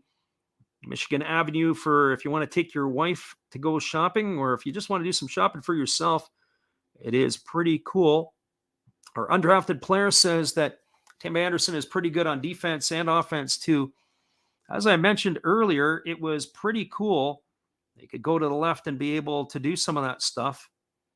It was kind of neat that they're able to you watch Tim Anderson, his ability to gobble up ground balls because of his speed is absolutely outstanding. It is a fantastic game going here. As Steve Rademacher has pointed out, it is a 2-1 affair as we move to the top of the 6th inning. And that is for sure. The guy VR asks, why do we have wrenches next to the name? So that makes them moderators for the channels. We do have some people that are regulars to our channel. And so if you're a regular over time, we hand those out. We don't hand them out like they are souvenirs at a baseball game, but over time we do add those. And it's kind of more on merit than anything else. We have Jimmy Redbeard back into the stream. Welcome back. And so here we are moving to the top half of the 6th inning. It's going to be Mitch Haniger, J.P. Crawford, and Eugenio Suarez. That means it's going to be the heart of the Seattle Mariner batting order coming to bat.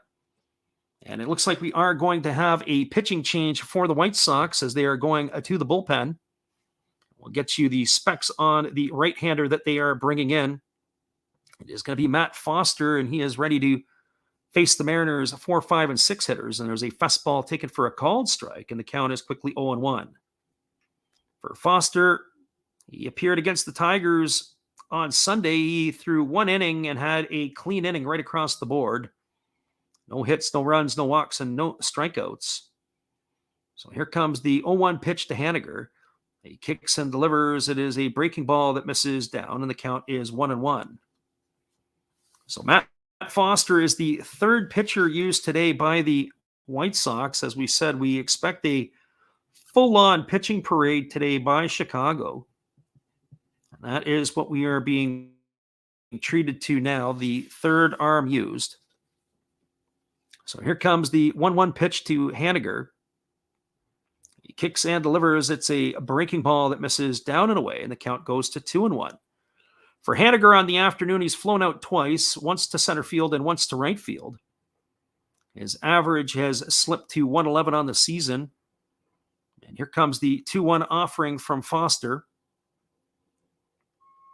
He kicks and he delivers, and Haniger pops it up. It is on the right side of the infield.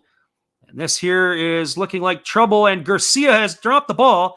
He throws down to second, and Haniger is trying to dig for 2, and he is thrown out at second base. We'll have to get the ruling on that one if it's going to be scored as a hit, but it hit Garcia right in the glove. He drops the ball, but the wherewithal, he kept it close to him. He came up firing, and he's able to get Haniger at second base. we're going to have to take a look at that one. That's going to be a 4-6 putout. And a nice heads-up play by Tim Anderson to stay close to the bag.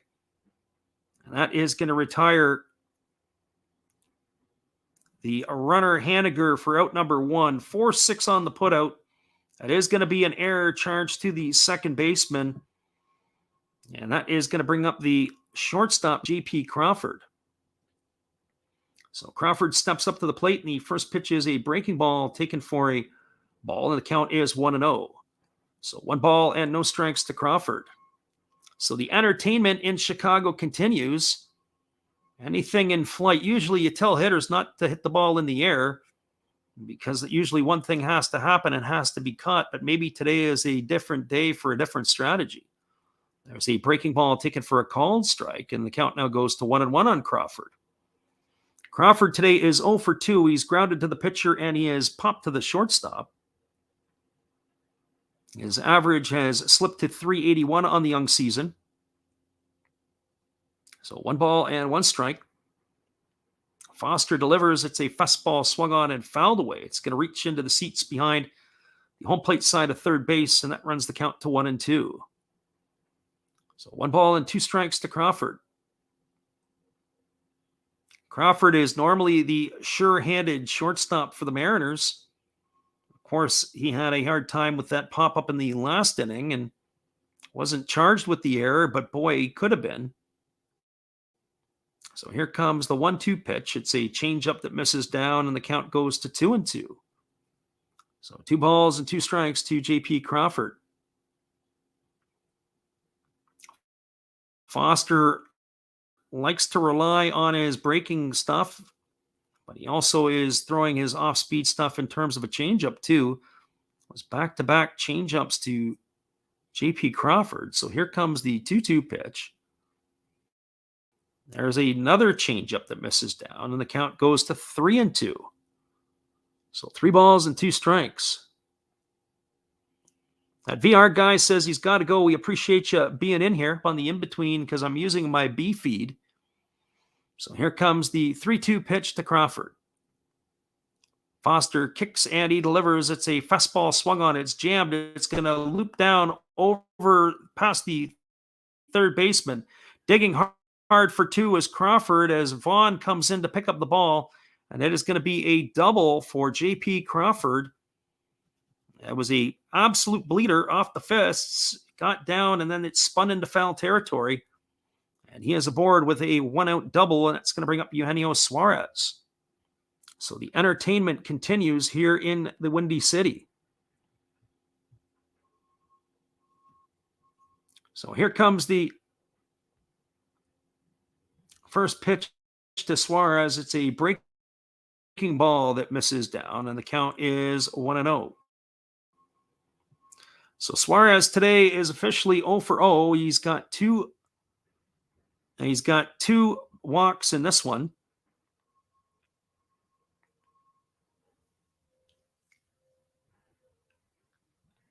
Big Ray says, giving out wrenches as a game giveaway in Philadelphia would be at a bare minimum entertaining. I think you're right there, Big Ray. There's a breaking ball swung on and fouled away by Suarez, and the count now goes to 1-1. So 1 ball and 1 strike.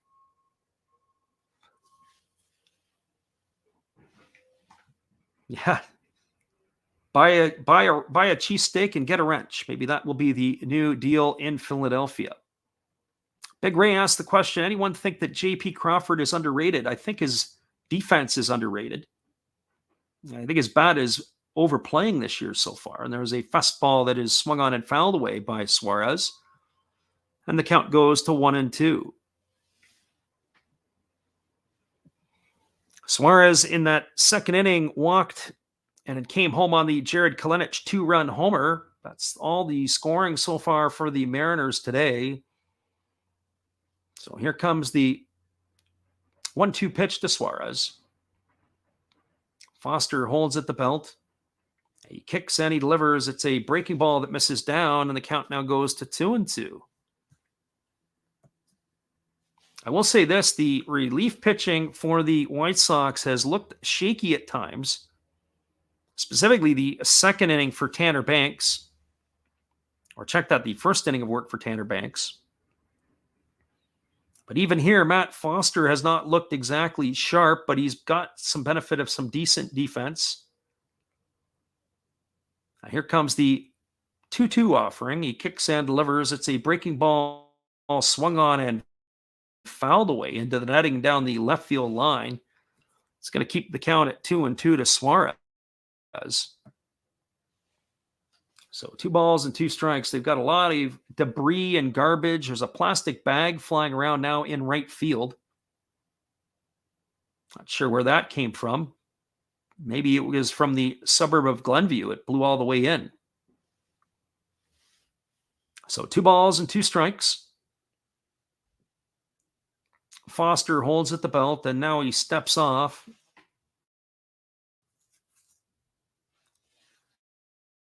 As he steps off the mound, it is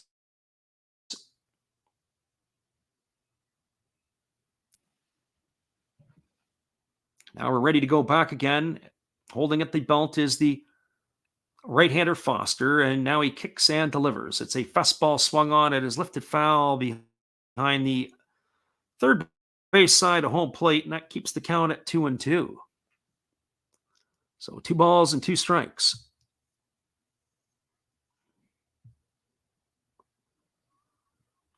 As we said before, it's a little bit of a challenge for us today to be as engaging. We have had to bounce in and out a little bit because, unfortunately, our A feed is been a little bit dicey. So here's the 2-2 pitch. It is a breaking ball that is swung on and missed. And that is going to retire Suarez on strikes for the second out of the inning. It's going to leave it all up to the right fielder, Jared Kalenic.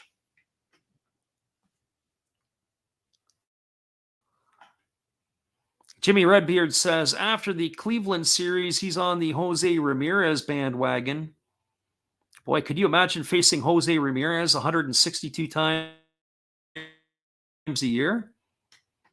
Not if you're a Reds fan, because he was absolutely on fire. Hit the other big day yesterday. The Reds fans couldn't wait till he got out of town. There's a breaking ball that misses upstairs, and the count is 1-0 to Kalenic. Big Ray's getting a good chuckle out of Glenview. I thought about Oak Park, but I thought I'd throw that one away for another day. So Kalenic waiting on the offering now from the right-hander Foster. It's 1 ball and no strikes. He kicks and delivers. It is a breaking ball swung on. It is popped up, but this is not an automatic play. It's over on the third base side. Moving over underneath it is the third baseman Berger. He makes the catch, and he's got the 2 hands fist pumping in the air as he's celebrating the catch, not because he's getting the Bronx cheer, but celebrating that anybody was able to catch a pop fly. And that is going to do it for the Mariners in their half of the 6th inning. So Berger makes the play. Nice job by him. There were no runs in the inning. There was 1 hit, there was 1 error, and 1 runner left the board. We're now through 5.5. It is the Seattle Mariners 2, the Chicago White Sox 1. Stick around, everybody. It's entertaining baseball from the Windy City. We'll be back after this. Here's our friend Matt Hollis. Be sure to check out his channel after the game, as he's a friend of our channel. Let him know how beautiful San Diego, the city, is. And let him know that Fernando Tatis is the forgotten man. Well, you've got to have an ace in the hole, a little secret that nobody knows. Life is a gamble, a game we all play, but you've got to save something for a rainy day. You've got to learn to play your cards right if you expect to win in life. Don't put it all on the line for just 1 roll. You've got to have an ace in the hole. Yeah.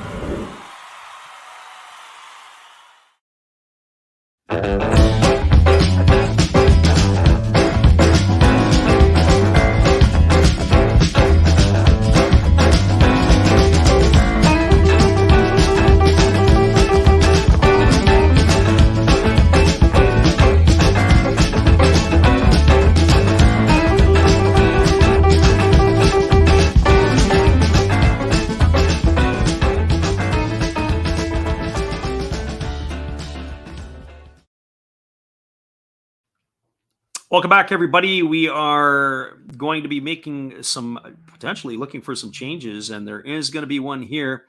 There will be a pitching change for the Mariners as Logan Gilbert is done at 85 pitches. It is going to be Andres Munoz coming into the game, and I have to say it was a tough last inning for Gilbert.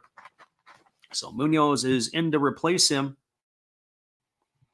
And he is taking over here in the 6th inning. So the bullpens will be battling out from here on out. And Andres Munoz on the hill for the Mariners. Munoz is a right-hander. He's appeared in one game this year. He pitched Monday against the Twins. And that one inning of work, he struck out the side on 13 pitches. So he is now going to be taking over here to face Jose Abreu, Gavin Sheets, and Andrew Vaughn. He can retire the side here on strikes. It would be very, very impressive, as he's going to be facing the 3, 4, and 5 hitters in the batting order. So Munoz on, and here comes the first pitch delivered to Jose Abreu, and it's a breaking ball taken for a called strike, and the count is quickly 0-1. For Abreu today, he is 0 for 2. He's grounded to first, and he has struck out his first 2 times up to the bat against Logan Gilbert, but he's now happy to see somebody else on the mound, one would think. He's going to try his chances here against Munoz. So here comes the 0-1 offering. Munoz holds at the chest. He kicks and fires. It is a breaking ball that is waved at and missed by Abreu, and the count now goes to 0-2. So no balls and 2 strikes to Jose Abreu. Munoz leans in and gets the sign from his catcher, Raleigh. He's ready to go back to work. He comes set at the chest, and he kicks and delivers. It is a slider swung on and missed, and Abreu is retired on 3 pitches for out number 1 here in the 6th inning. And that is going to bring up the first baseman, Gavin Sheets. So Andres Munoz, in his career, he is with the Mariners. He's a native of Mexico. He began his career with the San Diego Padres organization back in 2009. Arrived in Seattle as part of the deal with Ty France, Luis Torrens, and Taylor Trammell. Going the other way was Austin Adams, Dan Altavilla, and Austin Nola. So here we go, ready to face Gavin Sheets, and Sheets swings and misses at the first pitch, and the count is quickly 0-1. So no balls and 1 strike to Sheets. Munoz working from the stretch with nobody on. He delivers a 4-seam fastball at 100 miles an hour that misses down, and the count is 1-1. So Munoz has an electric arm. So he checks the sign from his catcher. He's ready to go back to work. He kicks and delivers. It is a slider that misses upstairs, and the count now goes to 2-1. So 2 balls and 1 strike to Gavin Sheets. Sheets will be followed by the left fielder, Andrew Vaughn, here in the bottom half of the 6th inning. So Munoz is ready to go back to work. He holds at the chest. He kicks and he fires. It is a slider taken for a called strike. The count is 2-2. I'm not sure if that slider really slid or not. It just kind of hung there off the outside corner. According to the home plate umpire, Mark Ripperger, he said that was a strike. So here's the 2-2 pitch, and there's a fastball that is swung on. It is lifted down the left field line, but it's going to reach the seats. That last pitch registered at 102 miles an hour. So Munoz has got some velocity here. He can really hump it up. So that keeps the count at 2 balls and 2 strikes to Sheets. He has been featuring a fastball and a slider, and they both come in hard with a lot of bite to the pitch.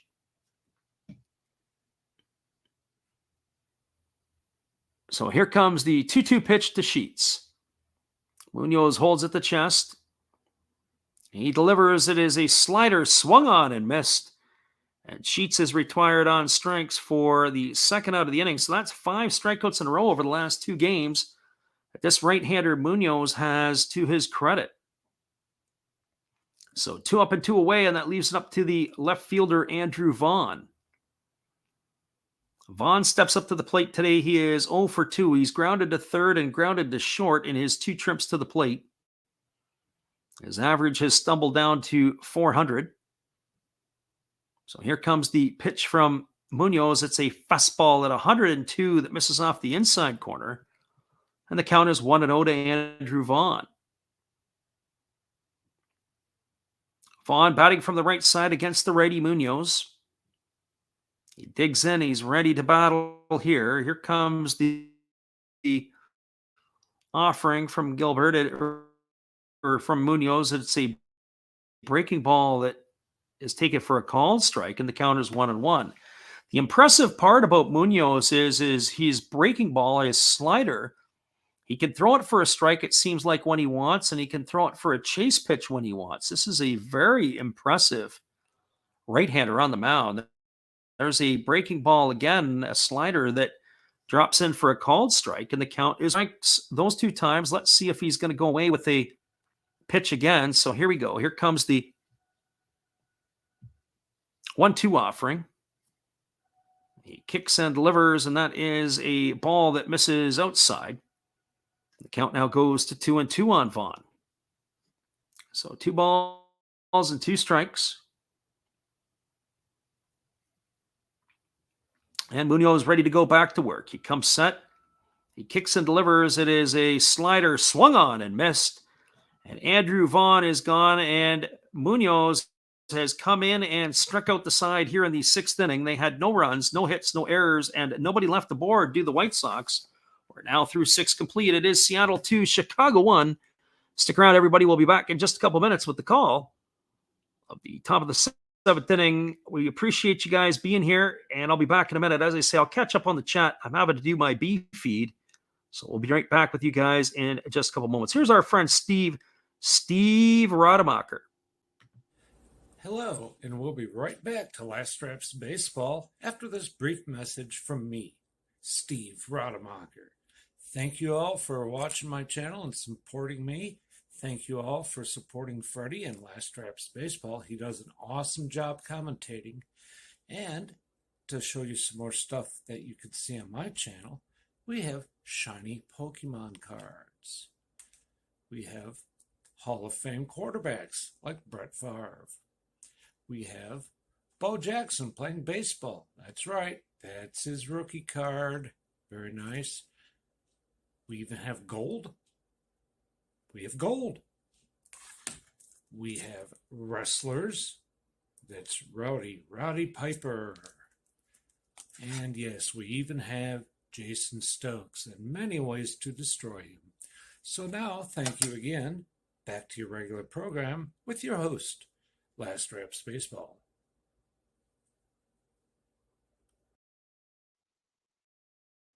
Once again, everybody, we do thank Steve Rademacher and his support of the channel. Not only is he a member for the Hair Club for Men, he was also thought to be the founder, but that is not true. Be sure after the game to check out Steve Rademacher's channel for all your entertainment. So here we go back to the live action. It is going to be the 8, 9, and 1 hitters coming up to bat for Seattle to face Matt Foster, and that means Julio Rodriguez steps in. The first pitch delivered is a breaking ball taken for a called strike, and the count is quickly 0-1. Foster, in his 2nd inning of work, he's going to face Rodriguez, Raleigh, and Frazier here. There is a slider that misses outside, and the count is 1-1. As I said earlier, I'm going to try to catch up with some of the comments in the chat. There was a question that came from Big Ray about Clayton Kershaw being taken out of a perfect game through 7 innings yesterday. I would have to say it was pretty disappointing to see that. I think there's 2 factors that come in. I don't know about the pitch counts per se. Obviously, he was taken out at 80. There is a breaking ball that is down and away, but the home plate umpire, Mark Ripperger, says that J-Rod did go, and the count now goes to 1-2. In normal situations, even at this time of the year, to have him taken taken out at 80 pitches is baffling to me. I know the Detroit Tiger color commentator and Hall of Famer Jack Morris was just befuddled on the broadcast yesterday with the Boston Red Sox, and he let it know that he couldn't believe that he was taken out. My opinion on that is I also say that I guess it depends on how far they've stretched him out. With a shortened spring training, I really don't know where Kershaw is in terms of his pitch counts, but certainly 80 is very, very light, even if he has been extended. And there's a fastball that catches the outside corner, and Julio Rodriguez is retired on strikes. He stood there like the house by the side of the road and watched it go by for out number one, as he is retired for the first time today here in the seventh inning. And that is going to bring up the catcher, Cal Raleigh, but it also brings out Reese McGuire to the mound to have a quick talk with the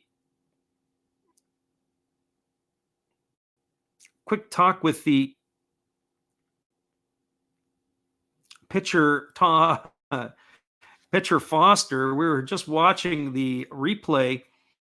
The pitch before, Julio Rodriguez had actually stepped out and wanted to get rid of his sunglasses, and that's the way that it was. But we are going to have a pitching change, as that is going to be it for Matt Foster.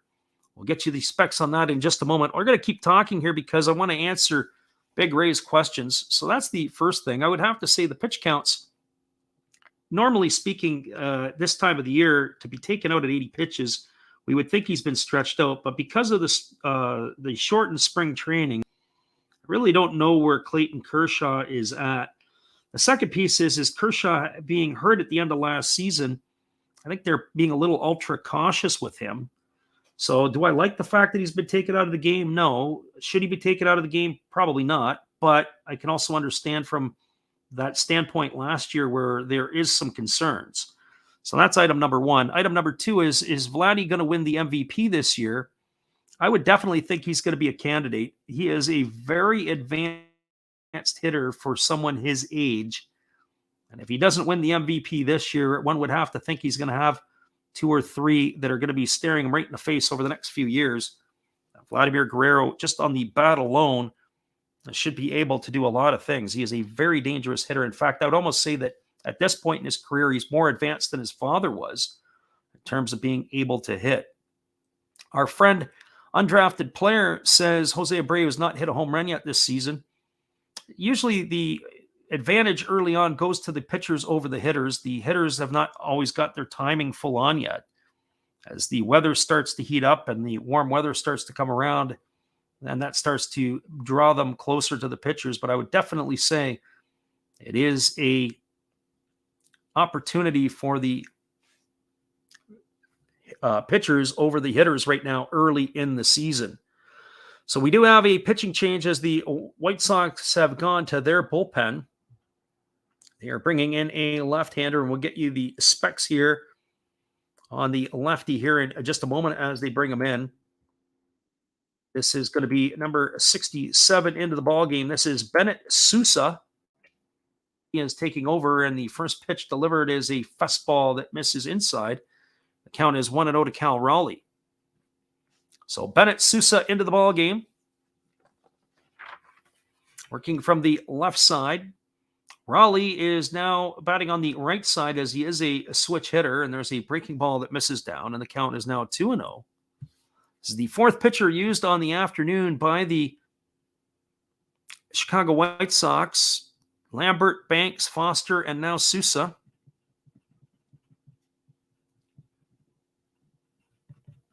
He comes on with one out here in the top of the seventh inning. So here comes the offering to Raleigh. It's a fastball swung on. This ball is belted to deep left field. Going back on the warning track and moving all the way to the fence is Vaughn, and he's going to watch it sail out. That is a solo shot for Cal Raleigh. Welcome to the game, Bennett Sousa. And that has put the Mariners up with a 3-1 scoreline. And he is aboard with a solo home run here in the top of the seventh inning. Interesting to see that. As the ball was originally, when this ball game started, they said that the wind was blowing out to left field. And that was really the first one that we've seen take advantage. The way that Vaughn was playing it in left, it looked like it was going to be playable. It looked like it was going to be a ball that could be caught. And he kept drifting back and back and back, and eventually it got into the bullpen for a home run. As I say, when you watch Vaughn, even on the replay, it looked like he was going to be able to make the play. As Adam Frazier steps to the plate and he takes a first pitch breaking ball down for ball one, and the count is 1-0. But the wind is constantly changing directions. There's a fastball taken on the inside corner for a called strike, and the count now goes to 1-1 on Frazier. So the wind is playing some havoc here. So 1 ball and 1 strike. And here comes the pitch from Sousa. It is a breaking ball that is missing down, and the count now goes to 2-1. So 2 balls and 1 strike to the second baseman, Frazier. Frazier today is 0 for 3. He's flown out to right. He has flown out to center, and he has grounded to short. His 3 trips to the plate. And here's the pitch. It is a fastball swung on. This ball is hit over to second base. It's knocked down by Garcia. He picks it up. He throws it over to first, and that is going to retire Frazier on a ground out 4-3. It's not been a great day in the field for Leury Garcia. He has made both the White Sox errors so far today. But he is able to knock that one down and finish the play, and now that's his 2 away. That brings up Ty France. For Ty France today, he is 0 for 3. He's grounded out twice and lined out to right. I always say when you're having a bad day, the ball will find you, and it is certainly finding Leury Garcia today. He has struggled at second base with the glove. So here comes the pitch. It is a fastball from Sousa up high, and it's ball 1 and no strikes to France. It's now a 3-1 scoreline here in the top of the 7th inning. The Mariners have re-added to that lead to bring it back to a 2-run lead they established early. There is a fastball taken for a called strike, and the count now is 1-1. There's only one other game that was going on today in Major League Baseball, and it is a final as the Oakland A's knocked off the Tampa Bay Rays 6-3. There's a breaking ball that misses down and in, and the count is now 2-1 to France. People were asking me who you think is going to be a surprise team this year. I think Oakland's going to be a surprise team. Surprising they're going to do anything, but I think they're going to be a very respectable team, and they're going to fight for a playoff position, despite the fact that they've dumped a lot of guys off their roster again. So here comes the 2-1 pitch. There's a breaking ball swung on. It's grounded over to third. It's fielded by the third baseman, Berger. He fires to first. And that is going to retire France on a ground out 5-3 for the 3rd out of the inning. But the Mariners get a run back, and their half of the 7th, it was the solo shot by Cal Raleigh. They had a run, a hit. There were no errors, and nobody left the board. We're through 6.5. It is the Seattle Mariners 3, the Chicago White Sox 1. Stick around, everybody. We'll be back in just a couple minutes with the call at the bottom of the 7th inning. We're glad you could be here with us this afternoon in the Windy City for some entertaining baseball. Here is our intro again.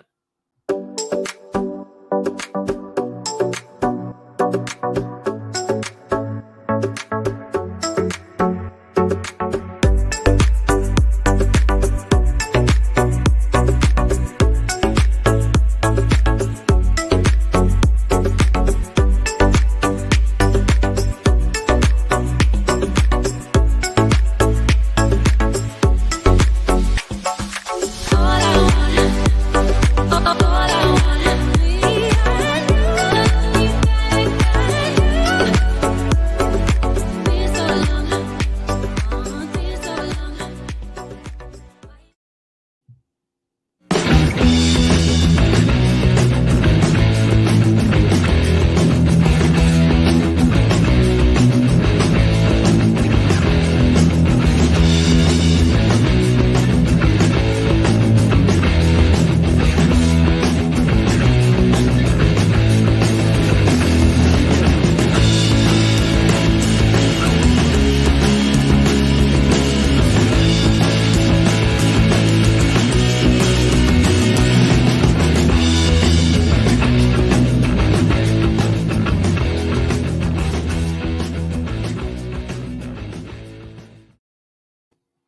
Welcome back, everybody. We are cruising to the bottom half of the seventh inning. Slated to come to bat for the White Sox is Leury Garcia, Reese McGuire, and Adam Engel. There is a pitching change for the Seattle Mariners, and we will get that for you in just a moment as Steckenrider has come into the ball game. We'll get you all his specs here as he is taking over for a very impressive Andres Munoz. So Drew Steckenrider in relief, the 6'4", 235-pounder, is going to deliver the first pitch to Leury Garcia. It's a fastball taken for a called strike, and the count is 0-1. On the season so far, Steckenrider has appeared. This is his third ball game, and there's a changeup that's missing upstairs for a ball, and the count's 1-1. He has worked 2 innings so far this season. He has picked up a save. He's allowed 3 hits and has walked none and struck out 1.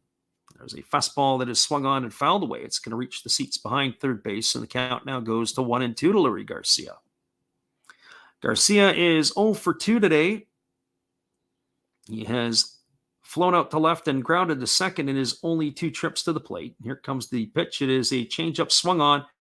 It's a soft liner hit over to the shortstop, J.P. Crawford, who leaps and makes the catch. And that is going to retire Garcia for 1 up and 1 away, and that's going to bring up the catcher, Reese McGuire. Steckenrider, this is his second team at the big league level. He began his big league career back in 2017 with the Mariners. He was with their with the Marlins. He was with their organization for 3 seasons. He missed the 2020 season, and then he was with the Mariners last year and this year. He was very effective last year out of the Mariner bullpen, and there's a fastball taken for a called strike, and the count is 0-1 to McGuire. McGuire is 0 for 2 today. He's flown to center and grounded to short. So McGuire waiting on the offering from Gilbert. There's a fastball taken for a called strike, and the count is now 0-2. Again, the wind has changed direction again. It's like it is blowing from right to left now. But as we said, every time you take a look, it has different directional changes. Here's the 0-2 pitch.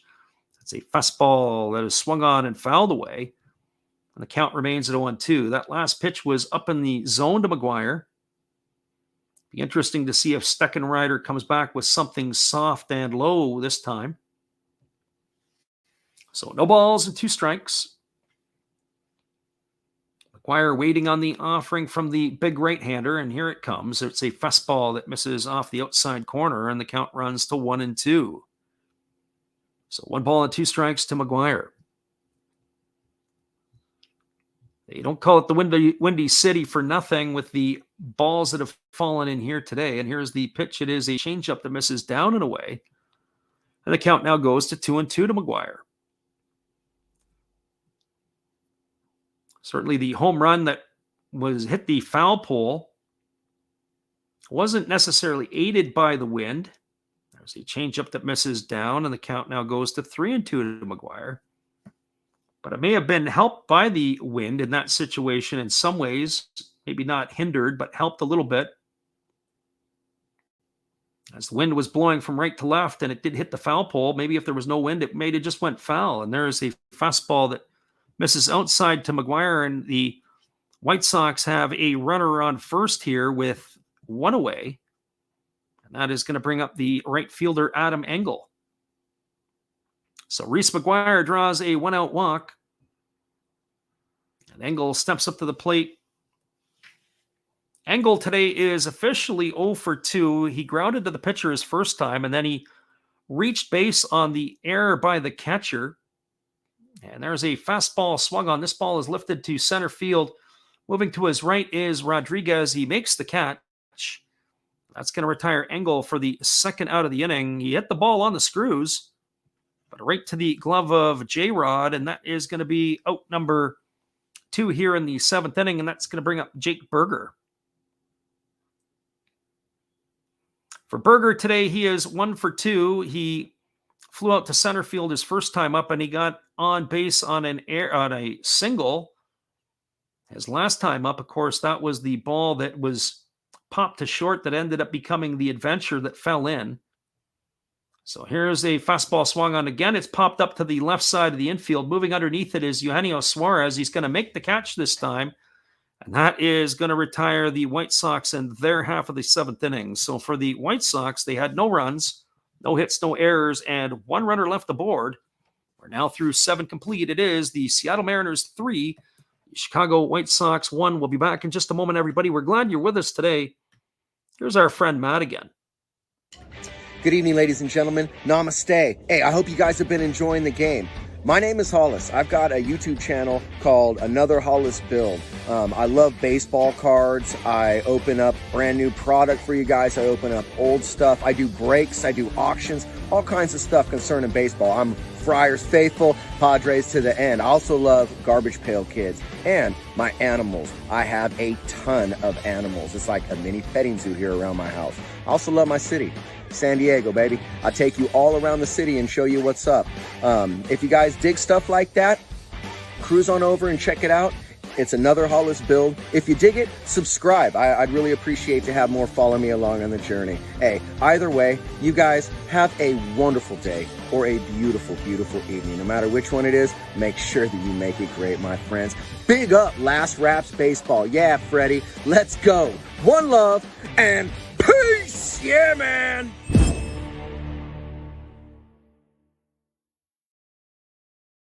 We appreciate you, Matt. We'll be back in 30 seconds with the call of the top of the 8th inning. Check out Another Hollis Build when you get a chance. We'll be back in just a moment.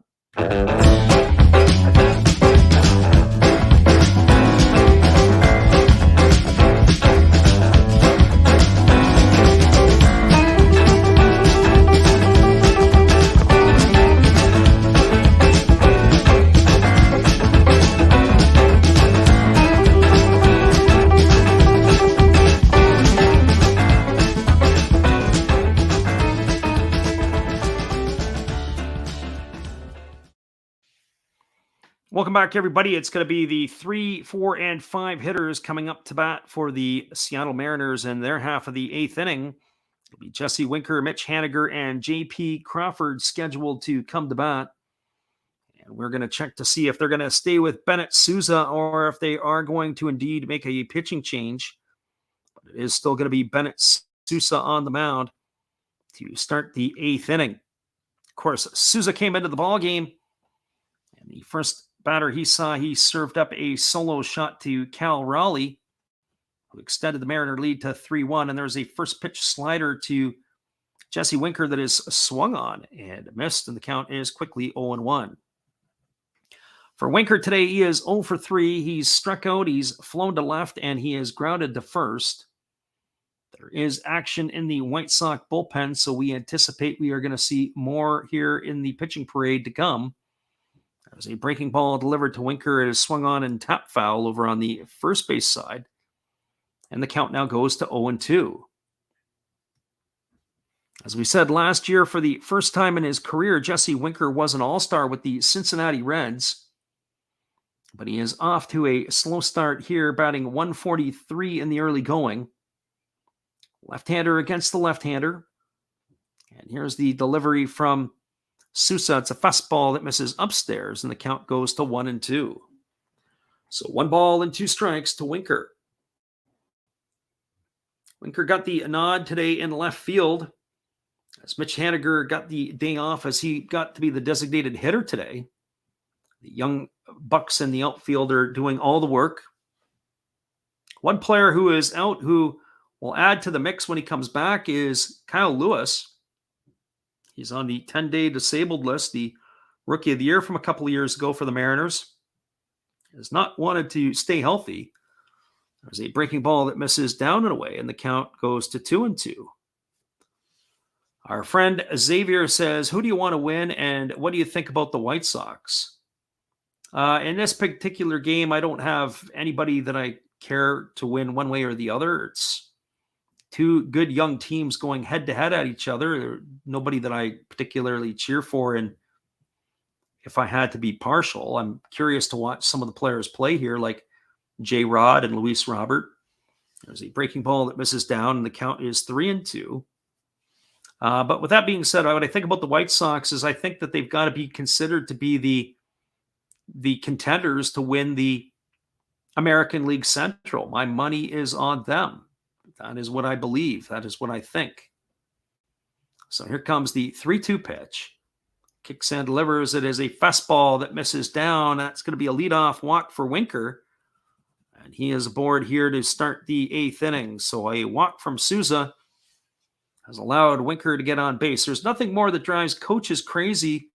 Left-handers who can't get left-handers out. And that is exactly what happened here with the leadoff hitter. That is going to bring up Mitch Haniger to the plate. But as Haniger strides to the dish, that looks like it's going to be it for Bennett Souza, as Tony La Russa has come out to the mound to take the ball, and we are going to see a reliever. So stick around, everybody. We'll be back in just a moment after this pitching change. I'll come back and give you all the specs on the new right-hander coming in the ball game.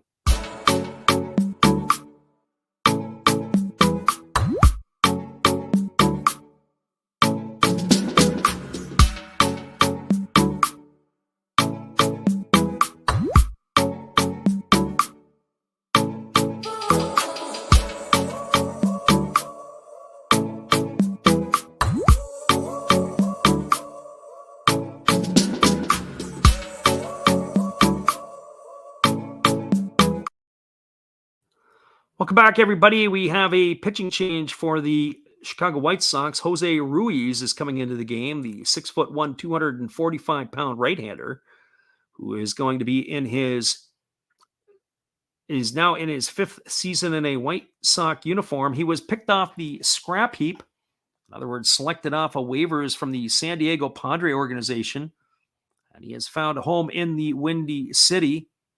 Last season, he appeared in 59 games, throwing 65 innings, allowed 51 hits, walking 25 and striking out 63. He is coming in the game. He posted a 3.05 ERA, winning 1 and losing 3. This season, this is going to be his 3rd appearance. He's worked an inning and 2/3, allowed a hit, and no walks and 2 strikeouts. So he is going to be taking over here in the top of the 8th inning in a difficult situation as Souza could not get the lefty he was entrusted to face. It'll be Mitch Haniger, J.P. Crawford, and Suarez to follow, with the runner on first being Winker. So as Ruiz completes his warm-up tosses, we'll be ready to get back to the live action here in just a moment. Haniger today is officially 0 for 3. He flew out to center, flew out to right, and then he reached on the error by the second baseman, but was thrown out trying to stretch it into a 2-base error at second base, as Lurie Garcia had made the play. And here's the first pitch fastball swung on. This ball is hit deep to left field, and this ball is gone. A home run, as Mitch Haniger has increased the lead to 5-1. The first pitch he sees from Jose Ruiz is deposited into the left center field seats. And now that has increased the lead to 5-1 for the Mariners here in the top of the 8th inning, as they're starting to pull away now from the White Sox in the Windy City. And that is an absolute missile. Welcome to the ball game, Jose Ruiz, as Haniger has just deposited his 3rd home run of the season into the left field seats to increase the Mariner lead to 5-1. I'm sure that's not how the manager, La Russa, had that drawn up. A lefty that couldn't get the lefty out, they bring the righty in, and he serves up a bomb. And the first pitch delivered to J.P. Crawford is taken for a called strike, and the count is 0-1 to Crawford. So we're back to the live action again as Ruiz delivers a changeup. This is swung on. It is hit through the 4-hole into right field, and Crawford is aboard for the 2nd time today with a base hit single. And all of a sudden, here in the 8th inning, the Seattle Mariner bats are starting to come alive. Our friend Xavier asked the question, do you think that the Mariners are playoff contenders? I do. I think they're playoff contenders, but once they get into the playoffs, I don't know where they would go from there. I think they do have enough pitching to get them there. I just don't know if they have enough pitching to win there. So with J.P. Crawford at first, In some ways, I'll even compare the Mariners to the Milwaukee Brewers of the American League. The Brewers, the difference between the Brewers and the Mariners, I think the Mariners' offense is better, but I think the pitching for the Brewers is much better. But unfortunately, I think they're going to have a similar fate. There's a first pitch breaking ball delivered to Suarez that misses down and away, and the count is 1-0. That's just my thinking off the top of my head. Here comes the 1-0 pitch. There's still a lot of time left in this season to go because there will be trades made at the deadline. There'll be injuries that'll happen. But if I had to say today, that's how I feel. So 1 ball and no strikes. Crawford establishes his lead at first and they fire over. They're really concerned about the shortstop over at first base as Crawford dives back to the bag. So 1 ball and no strikes. Looking in is the right-hander Ruiz. He gets the sign from his catcher McGuire. He kicks and fires. There's a breaking ball swung on and missed by Suarez, and the count goes to 1-1. 1 ball and 1 strike. So the Mariners today have used the combination of the long ball, 3 home runs today by Seattle in this game to get them off to this 5-1 lead. And there's a fastball to Suarez, swung on and fouled away.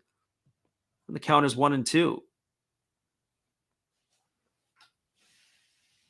The Mariners are looking to salvage the 3rd game of this series as they drop the first 2 games to the White Sox 3-2 and 6-4. Of course, the White Sox were coming into this one looking for a sweep. So here comes the 1-2 pitch. There's a fastball swung on it. It's going to lift it foul. It's going to reach the seats over on the first base side, and that keeps the count at 1 ball and 2 strikes.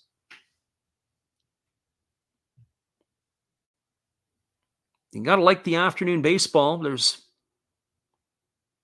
a lot of games on the slate. We aren't going to be calling a game tomorrow in the day, but we are going to be on late night for those of you who do listen.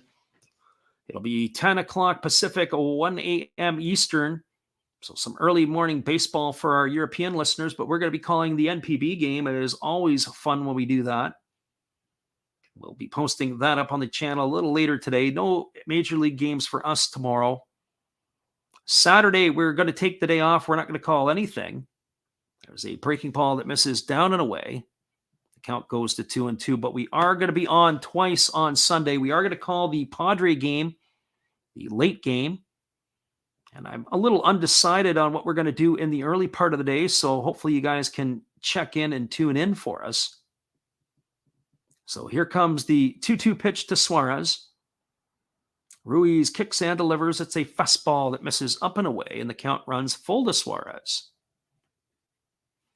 One thing that I've really been impressed with Eugenio Suarez is his plate patience. He's walked twice today. He's struck out, but both times, all 3 times, he has really went deep into the count to the pitchers he's faced. It's here again, 3-2, and there's a breaking ball swung on. Off to second goes Crawford, and he's going to steal the bag. Suarez is retired on strikes for the first out of the inning, and Crawford has stolen second base. So he has moved into scoring position. That's his first bag of the year. And that's going to bring up the right fielder, Jared Kelenic. So Kelenic on the season, or on the game today, is 1 for 3. He homered with the 2-run variety back in the second. He grounded the first, and he popped to third his other 2 times up. He's 1 for 3 on the afternoon. And doing that, he's raised his batting average to 111 on the season. So here's the first pitch from Ruiz. It's a changeup that misses down, and the count is 1-0 to Kelenic. So 1 ball and no strikes. Ruiz looks in and gets the sign from his catcher McGuire. He's ready to go back to work. He comes set at the belt. He checks the runner Crawford at second, and he kicks and fires. It's a changeup swung on and missed. And the count is now even to 1-1 on Kelenic. Of course, this prospect here is considered to be one of the best in baseball. He had a really rocky start to his big league career last year. Ended up getting re-sent back down only to be called up again. He had a decent finish to the year, and there's a fastball that misses upstairs, and the count is 2-1. But there is a lot of hope and a lot of potential here for this left-handed hitting outfielder. Of course, they got him in return from the New York Mets in the trade that sent Robinson Cano and Edwin Diaz packing to the Mets. He is widely considered one of the best prospects in all of baseball. But now him and Julio Rodriguez are going to have to show their worth at the big league level. So here comes the pitch. It's a breaking ball swung on. It is lifted into shallow left field. Coming in hard is the left fielder, Vaughn, and he's going to let that one fall in front of him, and that is going to be a base hit for Kalenic. And going over to third is Crawford, advancing on the base hit. And Kalenic is aboard with a one-out single, and that's going to bring up the center fielder, Julio Rodriguez. Our friend Xavier asked the question in the chat. He says, do you think the White Sox will win 100 games this year? If they stay healthy, they have a chance. I'm not really sold on the White Sox pitching staff. I don't think that Tony La Russa is done tinkering with that team yet. I think that the rumors that were swirling around Andrew Vaughn at the end of spring training about him being dealt, keep your eye on that one, because really there's a logjam in the outfield. You've got Eloy Jimenez, who's not playing today. You got Luis Robert. I'm curious to see what some of those prospects are doing in the minors, if they might get called up this year. The outfielders, that is. There's a breaking ball that misses down and away, and the count is 1-0 to J-Rod. There is action going on in the Tampa Bay bullpen.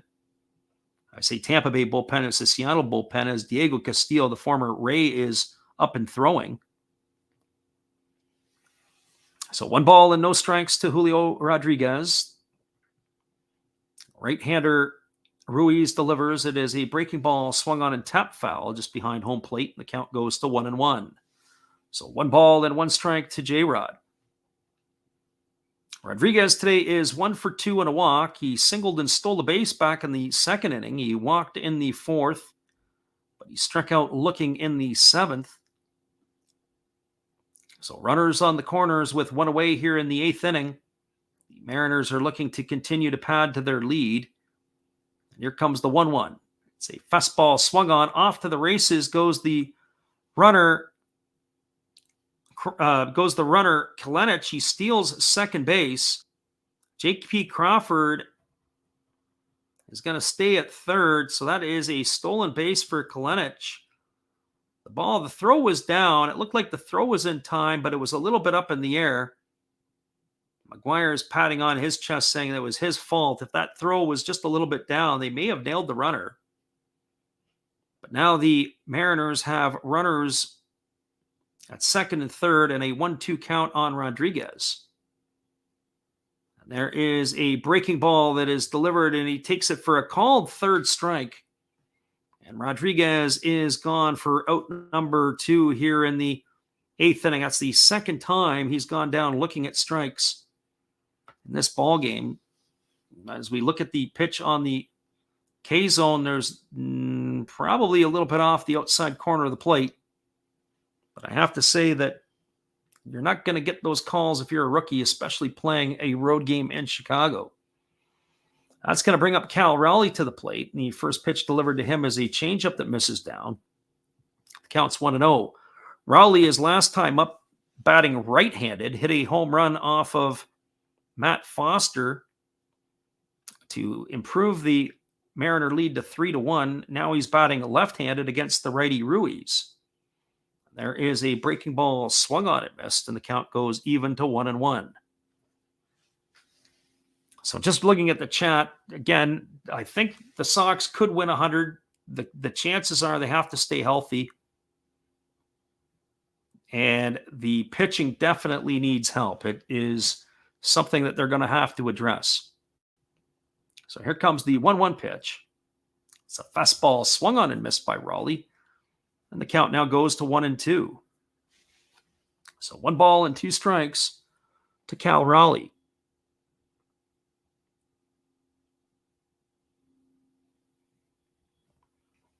Raleigh digs in on the left side, waiting from the offering from the right-hander Ruiz, and he delivers. It's a breaking ball that misses down and in. Runs the count to 2-2. Mariners here are looking to blow this one open.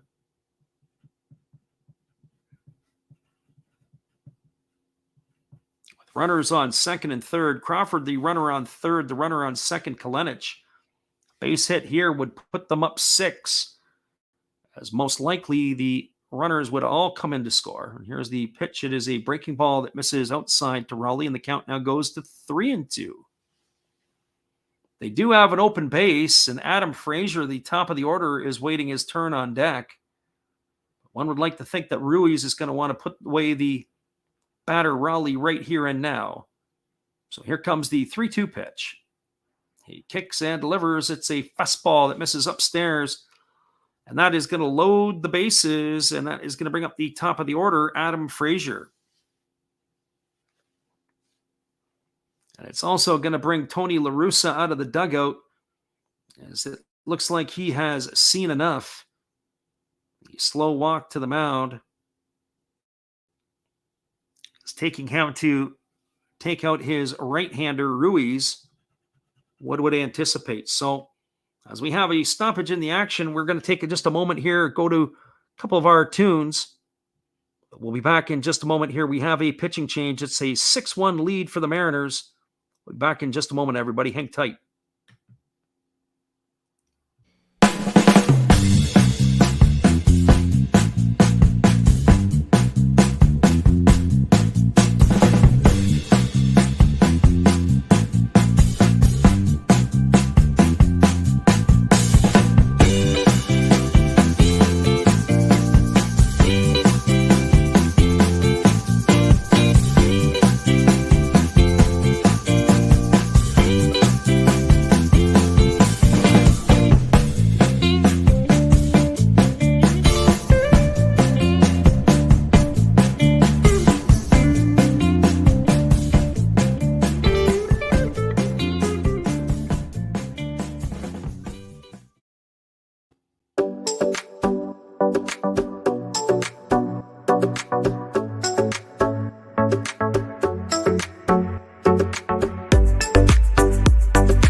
Welcome back, everybody. We are having another pitching change. It's going to be Anderson Severino coming into the game for the White Sox. He is going to be the 6th pitcher used today by Tony La Russa. So Anderson Severino coming into the game here in the 8th inning. It is a difficult situation. The bases are loaded. There is 2 away. He is ready to make his season debut and his major league debut. How about that? Welcome to the big leagues. You got the bases loaded with 2 away, and the top of the order, Adam Frazier, is stepping up to the dish. We got CJ who stopped in today. We appreciate you, CJ, for stopping in. And here comes the first pitch. It is a breaking ball that misses outside, and the count is 1-0 to Adam Frazier. Severino, he's not a big lefty, but he gets the sign from his catcher, and he's ready to go to work here. Here's the pitch. It is a fastball at 96 that misses down and in. And just like that, the count is 2-0, so he is definitely living dangerous here. Xavier asked the question about what our thoughts are on the AL Central. I think the White Sox are the odds-on favorite. I have to say, I think that the Tigers last year played very well are not going to repeat that this year. They're going to have a bit of a stall here. And here comes the 2-1 pitch. It's a fastball. Take it for a called strike, and the count is 2-1 now to Frazier. I really believe that the Tigers are another year or so away. I think the Guardians are going to be very dangerous. The Guardians are going to be the team that slots in at number 2. And there is a sinker that is down. They appeal down to the third base umpire Corey Blazer, and he goes up with the right hand saying that he went. Frazier sure didn't like it, but upon review, definitely looked like he went. The count is now 2-2. So 2 balls and 2 strikes to Frazier. Frazier is 0 for 4 today, so he's looking to do something. We got the lefty-lefty matchup. Severino checks the runners. He delivers. It's a fastball that misses down and away, and the count is now 3-2. So 3 balls and 2 strikes to Frazier. There's nowhere to put him. We got the bases loaded with 2 out here in the 8th inning. And the pitcher, Severino, is going to be going on delivery. So here comes the pitch.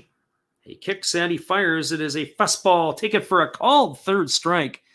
Adam Frazier stood there like the house by the side of the road, and he watched it go by for out number 3. But there was damage in the inning as the Mariners pick up a couple of runs on the home run by Mitch Haniger. So there were 2 runs in the inning on 3 hits. There was no errors and 3 runners left the board. We are now going to the bottom of the 8th inning. It is the Seattle Mariners 5, the Chicago White Sox 1. Stick around, everybody. We'll be back in just a moment with the call at the bottom of the 8th inning. We're glad you guys could be here with us. Here's our friend Matt again. Good evening, ladies and gentlemen. Namaste. Hey, I hope you guys have been enjoying the game.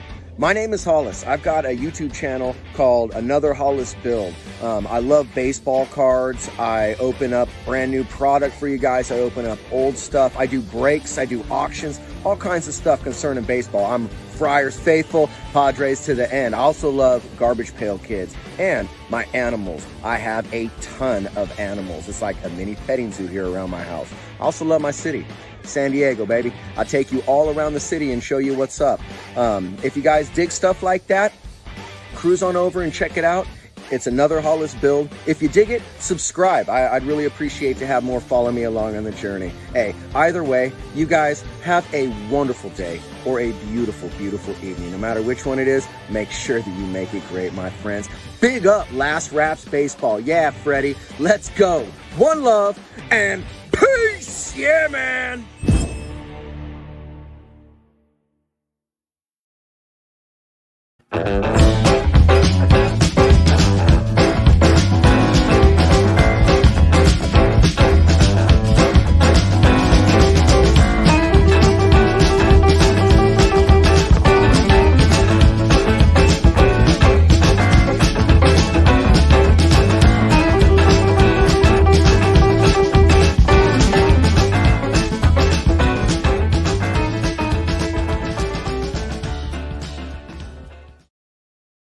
Welcome back, everybody. We are moving to the bottom half of the 8th inning, and it is going to be the top of the order coming up to bat for the White Sox. That means Tim Anderson, Luis Robert, and Jose Abreu to get things going. And there is a pitching change for the Seattle Mariners. This is going to be their 4th arm used, and it is going to be Diego Castillo, the former Tampa Bay Ray, coming into the game, as he is going to be taking over here in the 8th inning. Logan Gilbert started. He went 5 innings, and then Andres Munoz came in and threw in a very impressive 6 for the Mariners. Drew Steckenrider came in and threw the 7th, and now Diego Castillo is coming in here to take over in the 8th inning. So Castillo will face the tough part of the White Sox batting order. It's going to be Anderson, Robert, and Abreu, the top third, as they're ready to get things going here in the bottom of the 8th. And here comes the first pitch from Castillo as he rocks into the motion and he kicks and delivers.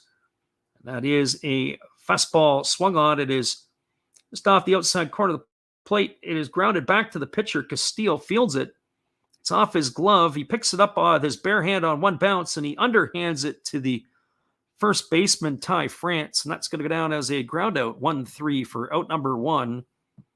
That's going to bring up Luis Roberts. So 1 pitch and 1 away here in the bottom of the 8th. That'll bring up Robert. For Luis Robert, he is 0 for 3 today. He's grounded to short. He's flown to right, and he has struck out in his 3 trips to the plate. He bats from the right side against the right-hander Castillo.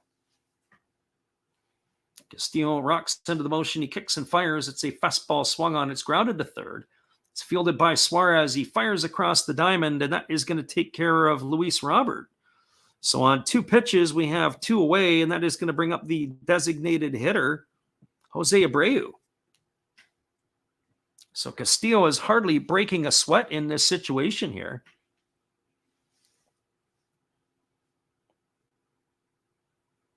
But I will say this, I don't know who's got more gold around their neck. We've got Jose Abreu stepping in. He's got his gold chains. And Diego Castillo on the mound has got his gold chains.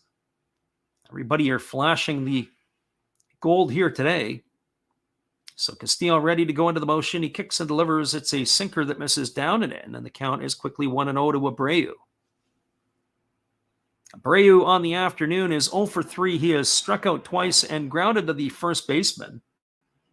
So he is looking to reach base for the first time today. And here comes the pitch. It is a fastball. Take it for a called strike. And the count now goes to 1-1 on Abreu. So 1 ball and 1 strike.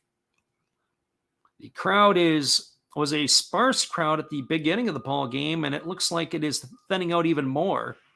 There's a breaking ball swung on and tap foul over on the third base dugout. The count now goes to 1-2. So Jose Abreu in the hole, 1-2 here, facing the right-handed slants of Diego Castillo. Castillo gets the sign from his catcher. He goes into the motion. He delivers. There is a breaking ball swung on and missed.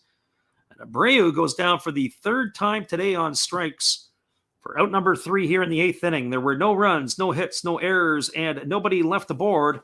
We are now through 8 complete. It is the Seattle Mariners 5, the Chicago White Sox 1. Stick around, everybody. We'll be back for the top of the 9th inning in just a couple moments. We're glad you guys could be here with us today.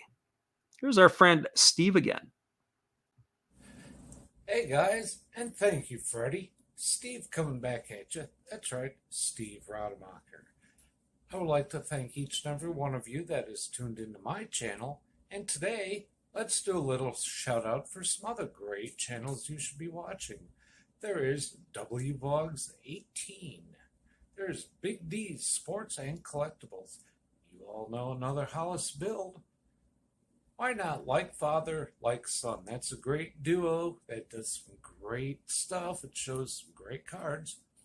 And of course, the one and only Bud Stoney, creators of One of Ones, the creator of One of Ones, and they're all signed on the back.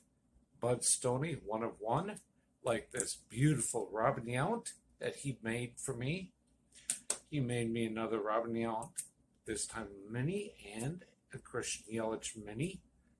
Great cards, and he does more than cards. We have darts of Hulk Hogan and many other things. So give them a look-see and give me another look-see. Subscribers are always welcome, and back to Freddie.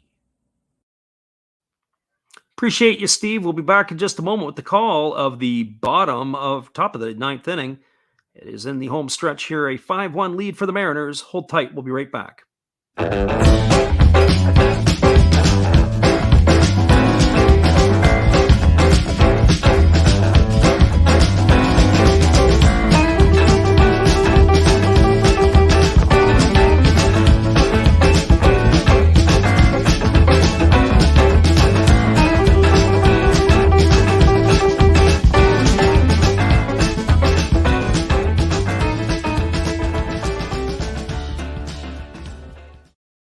Welcome back, everybody. We're moving to the top of the 9th inning. It's going to be Ty France, Jesse Winker, and Mitch Haniger coming to bat.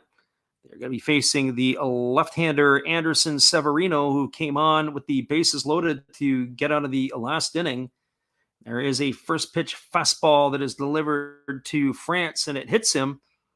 And that is right away a base runner for the Mariners. We can't get the words out of our mouth, and Severino nails the batter, France. It caught him just off the end of the elbow.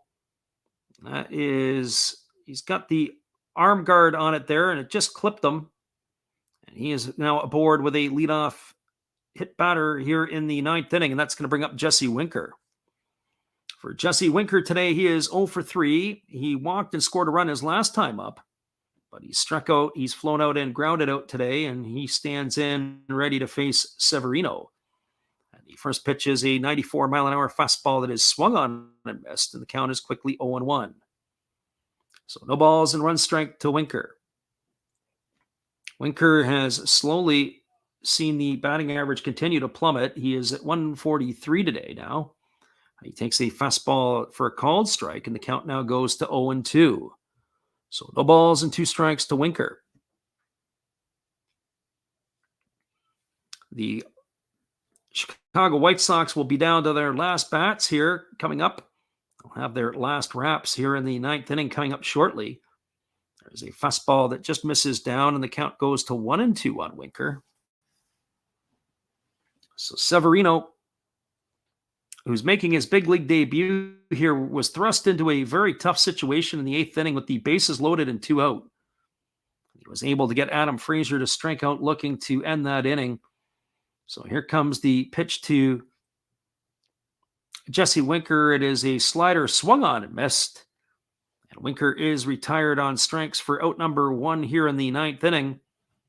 That's going to bring up Mitch Haniger. Haniger today is officially 1 for 4. The big blow off of his bat came in the 8th inning when he hit a 2-run shot to extend the Mariners' lead to 5-1. He's also reached base on an error. He has flown out to center and flown to right. There's a first pitch fastball that misses down and away, and the count is 1-0. So 1 ball and no strikes to Haniger. Haniger batting from the right side against the lefty Severino. He gets himself dug in. Severino ready to go to work. He kicks and he fires. It's a breaking ball that misses down and in, and the count now goes to 2-0. So 2 balls and no strikes to Haniger. One thing we've noticed with Severino, he's had a hard time hanging on to the ball. It's the second time we've noticed that he's dropped the ball on the throwback from Reese McGuire. So the arm works, the hands maybe not so much. So here comes the 2-0 pitch.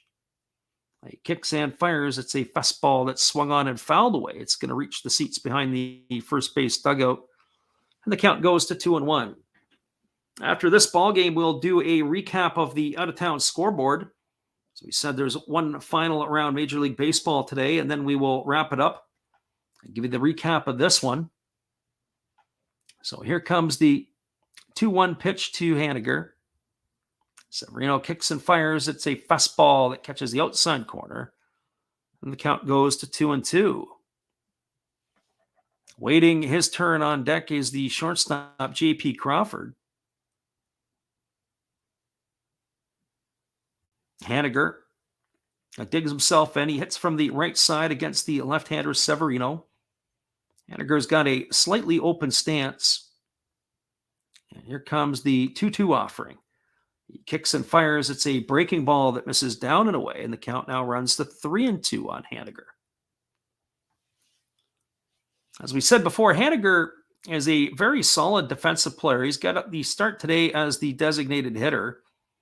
Plays a very good and consistent right field for the Mariners. So here comes the 3-2 pitch. Severino kicks and fires. It is a fastball swung on and tap foul to the third base side of home plate. And that keeps the count at 3-2. So 3 balls and 2 strikes. If Trevor Maxwell is listening in, we appreciate you. We see that you've subscribed to the channel. Thanks for stopping in and listening to the call today. So here comes the 3-2 pitch. Severino kicks and delivers. It's a fastball that misses down. And that is going to be a base on balls for Haniger. That's going to advance Ty France to second. And that is going to bring up the shortstop, J.P. Crawford. For Crawford today, he is 2 for 4. He had doubled in the 6th. He singled and stole a base in the 8th.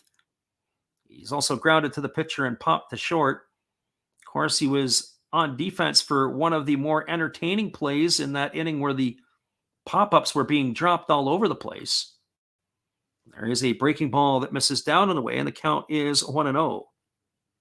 And there's Trevor, says he is in here. It's great to have you here, Trevor. Hopefully you can make it again for one of our other calls. So 1 ball and no strikes to Severino, or to the batter Crawford, and the pitch from Severino is a fastball taken for a called strike, and the count goes to 1-1. Sometimes it's always a challenge to multitask when you're checking the chat and keeping yourself straight on the ball game. Here comes the 1-1 pitch. Severino kicks and fires. It's a breaking ball that misses down. The count now goes to 2-1. So 2 balls and 1 strike. There's 1 away here in the top of the 9th inning. The Mariners are threatening again. They've got runners on first and second. Yes. Severino kicks and fires. It's a fastball swung on. It's tapped slowly in front of home plate. It's fielded by McGuire. His only play is to first. And that is going to retire Crawford. It was like a swinging bunt. That's going to go as a ground out 2-3 for out number 2. It's going to advance Ty France to third. Moves Haniger over to second. And that is going to bring up the third baseman, Eugenio Suarez. So Suarez comes up to the plate. He is 0 for 2 today. He has walked twice and struck out twice. His season average has slipped to 190. But these are the type of positions he likes to hit in because there's runners in scoring position. And there's a breaking ball that drops in for a called strike, and the count is quickly 0-1. Big Ray says it must be affected by some local construction or something. Yeah, it most likely is. Here comes the breaking ball, and that ball is swung on and fouled away down the third base line. The count is 0-2. Certainly anything in the daytime, you've got some jackhammers going from time to time. It's a bit of a pain. But that is what we're going to be living with for the next 12 months or so. So no balls and 2 strikes. And here comes the 0-2 pitch from Severino to Suarez. He kicks and fires. It's a fastball taken right down the middle for a called third strike. Suarez stood there like the house by the side of the road and watched it go by for out number 3. And that is going to do it for the Mariners in their half of the 9th inning. So there were no runs, there were no hits, there were no errors, and 2 runners left aboard. We're moving to the bottom of the 9th inning. It is the Seattle Mariners 5, the Chicago White Sox 1. Stick around, everybody. We'll be back in just a minute for the bottom of the 9th inning. We're glad you guys could be with us today. We appreciate you all for checking in here with us as well. Here is our friend Matt. Good evening, sports fans. I hope you all have been enjoying the game. This is just another message from another Hollis build. I hope that your team is in the lead, but if not, remember, that's life. That's what all the people say. You're riding high in April, shot down in May. But you know I'm gonna change that tune.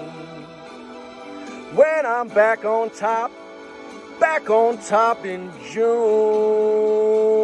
I said that's life.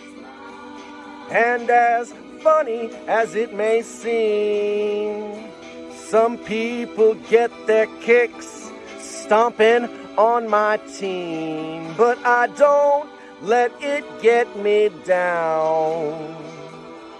'Cause this fine old world, it keeps spinning around.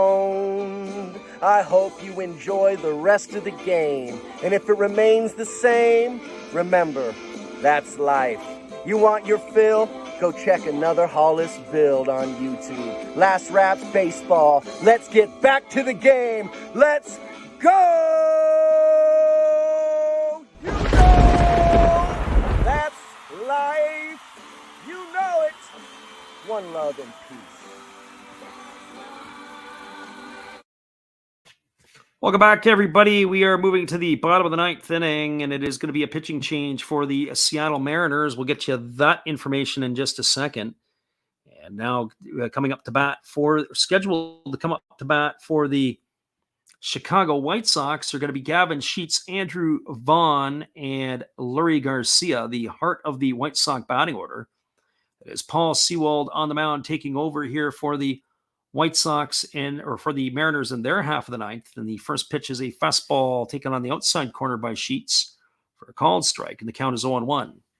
For Sheets today, he is 1 for 3. He singled in the second, and he's struck out the other 2 times up.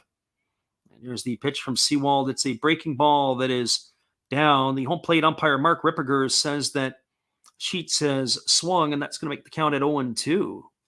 So no balls and 2 strikes. Sewald working from the right side against the left-hander Sheets. He's ready to go back to work. It is a slider that misses down, and the count is 1-2.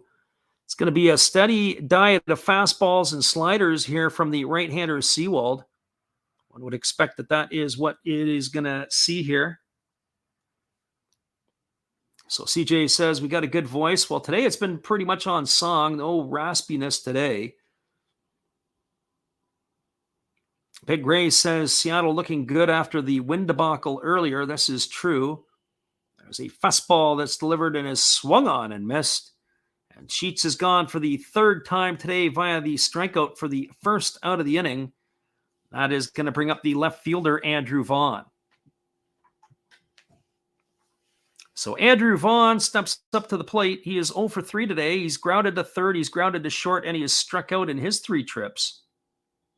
His batting average has tumbled down to .375. And here we go back to work as Sewald. The first pitch to Vaughn is a fastball taken for a called strike, and the count is 0-1. So no balls and 1 strike. And here comes the 0-1 pitch to Vaughn. And it is a fastball swung on and fouled away. And the count is now 0-2. Got to tip your hat to Paul Sewald here, who's come in and absolutely just filled up the zone with strikes. He's thrown 6 pitches, and all but 1 was a ball, and even that one was a little bit questionable. He just missed that pitch. So here comes the 0-2 pitch to Vaughn. Sewald kicks and delivers. It's a breaking ball that misses off the outside corner, and the count goes to 1-2. So 1 ball and 2 strikes.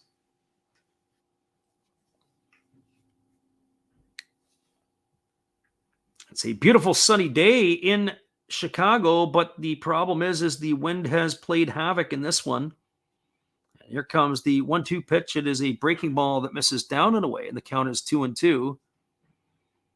5 of the runs that were scored today by the Mariners were from the home run. A 2-run shot by Kalenic in the second, a home run by Raleigh in the 7th, and another 2-run shot by Haniger in the 8th.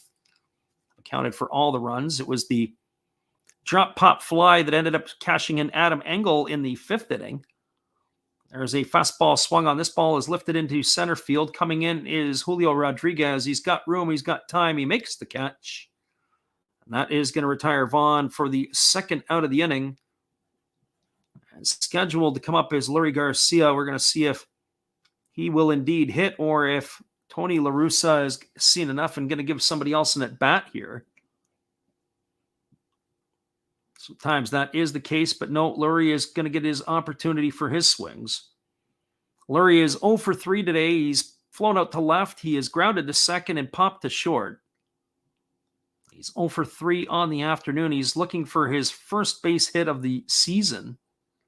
There's the pitch from Sewald. It's a 92-mile-an-hour fastball that carves the plate right in half. And the count is quickly 0-1. Should Garcia find a way on, it'll be Reese McGuire scheduled to bat next. And here's the pitch, is a slider that is swung on and fouled away over on the third base side. And the count goes to 0-2. Garcia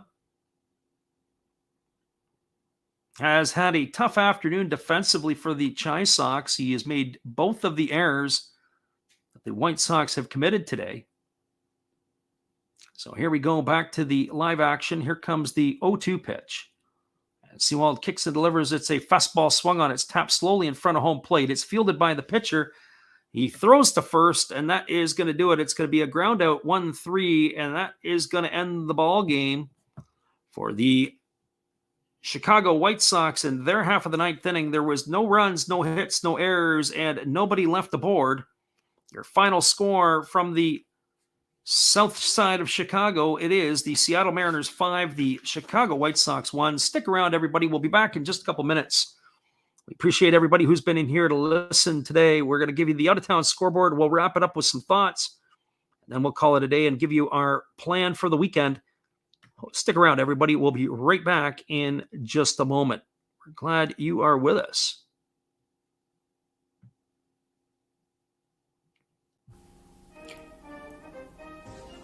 Would you like to support Last Drafts Baseball? We would appreciate it if you did. Be sure to check out our eBay page where we have baseball merchandise. We also have stuff from the Japanese League for those who listen from Japan. But we also do other sports like football and basketball as well.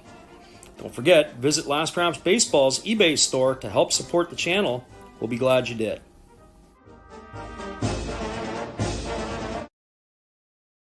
Welcome back, everybody. We'll look at the out-of-town scoreboard. All the other games today are late. The only other final in Major League Baseball, the Oakland Athletics improved their season record to 4-3 as they knocked off the Tampa Bay Rays 6-3 today. Irvin picked up the win. He evens his record at 1-1. Fleming took the loss for Tampa. He falls to 1-1. Jimenez picks up his first save for Oakland. It was a 6-3 final. Each team in that ball game made an error.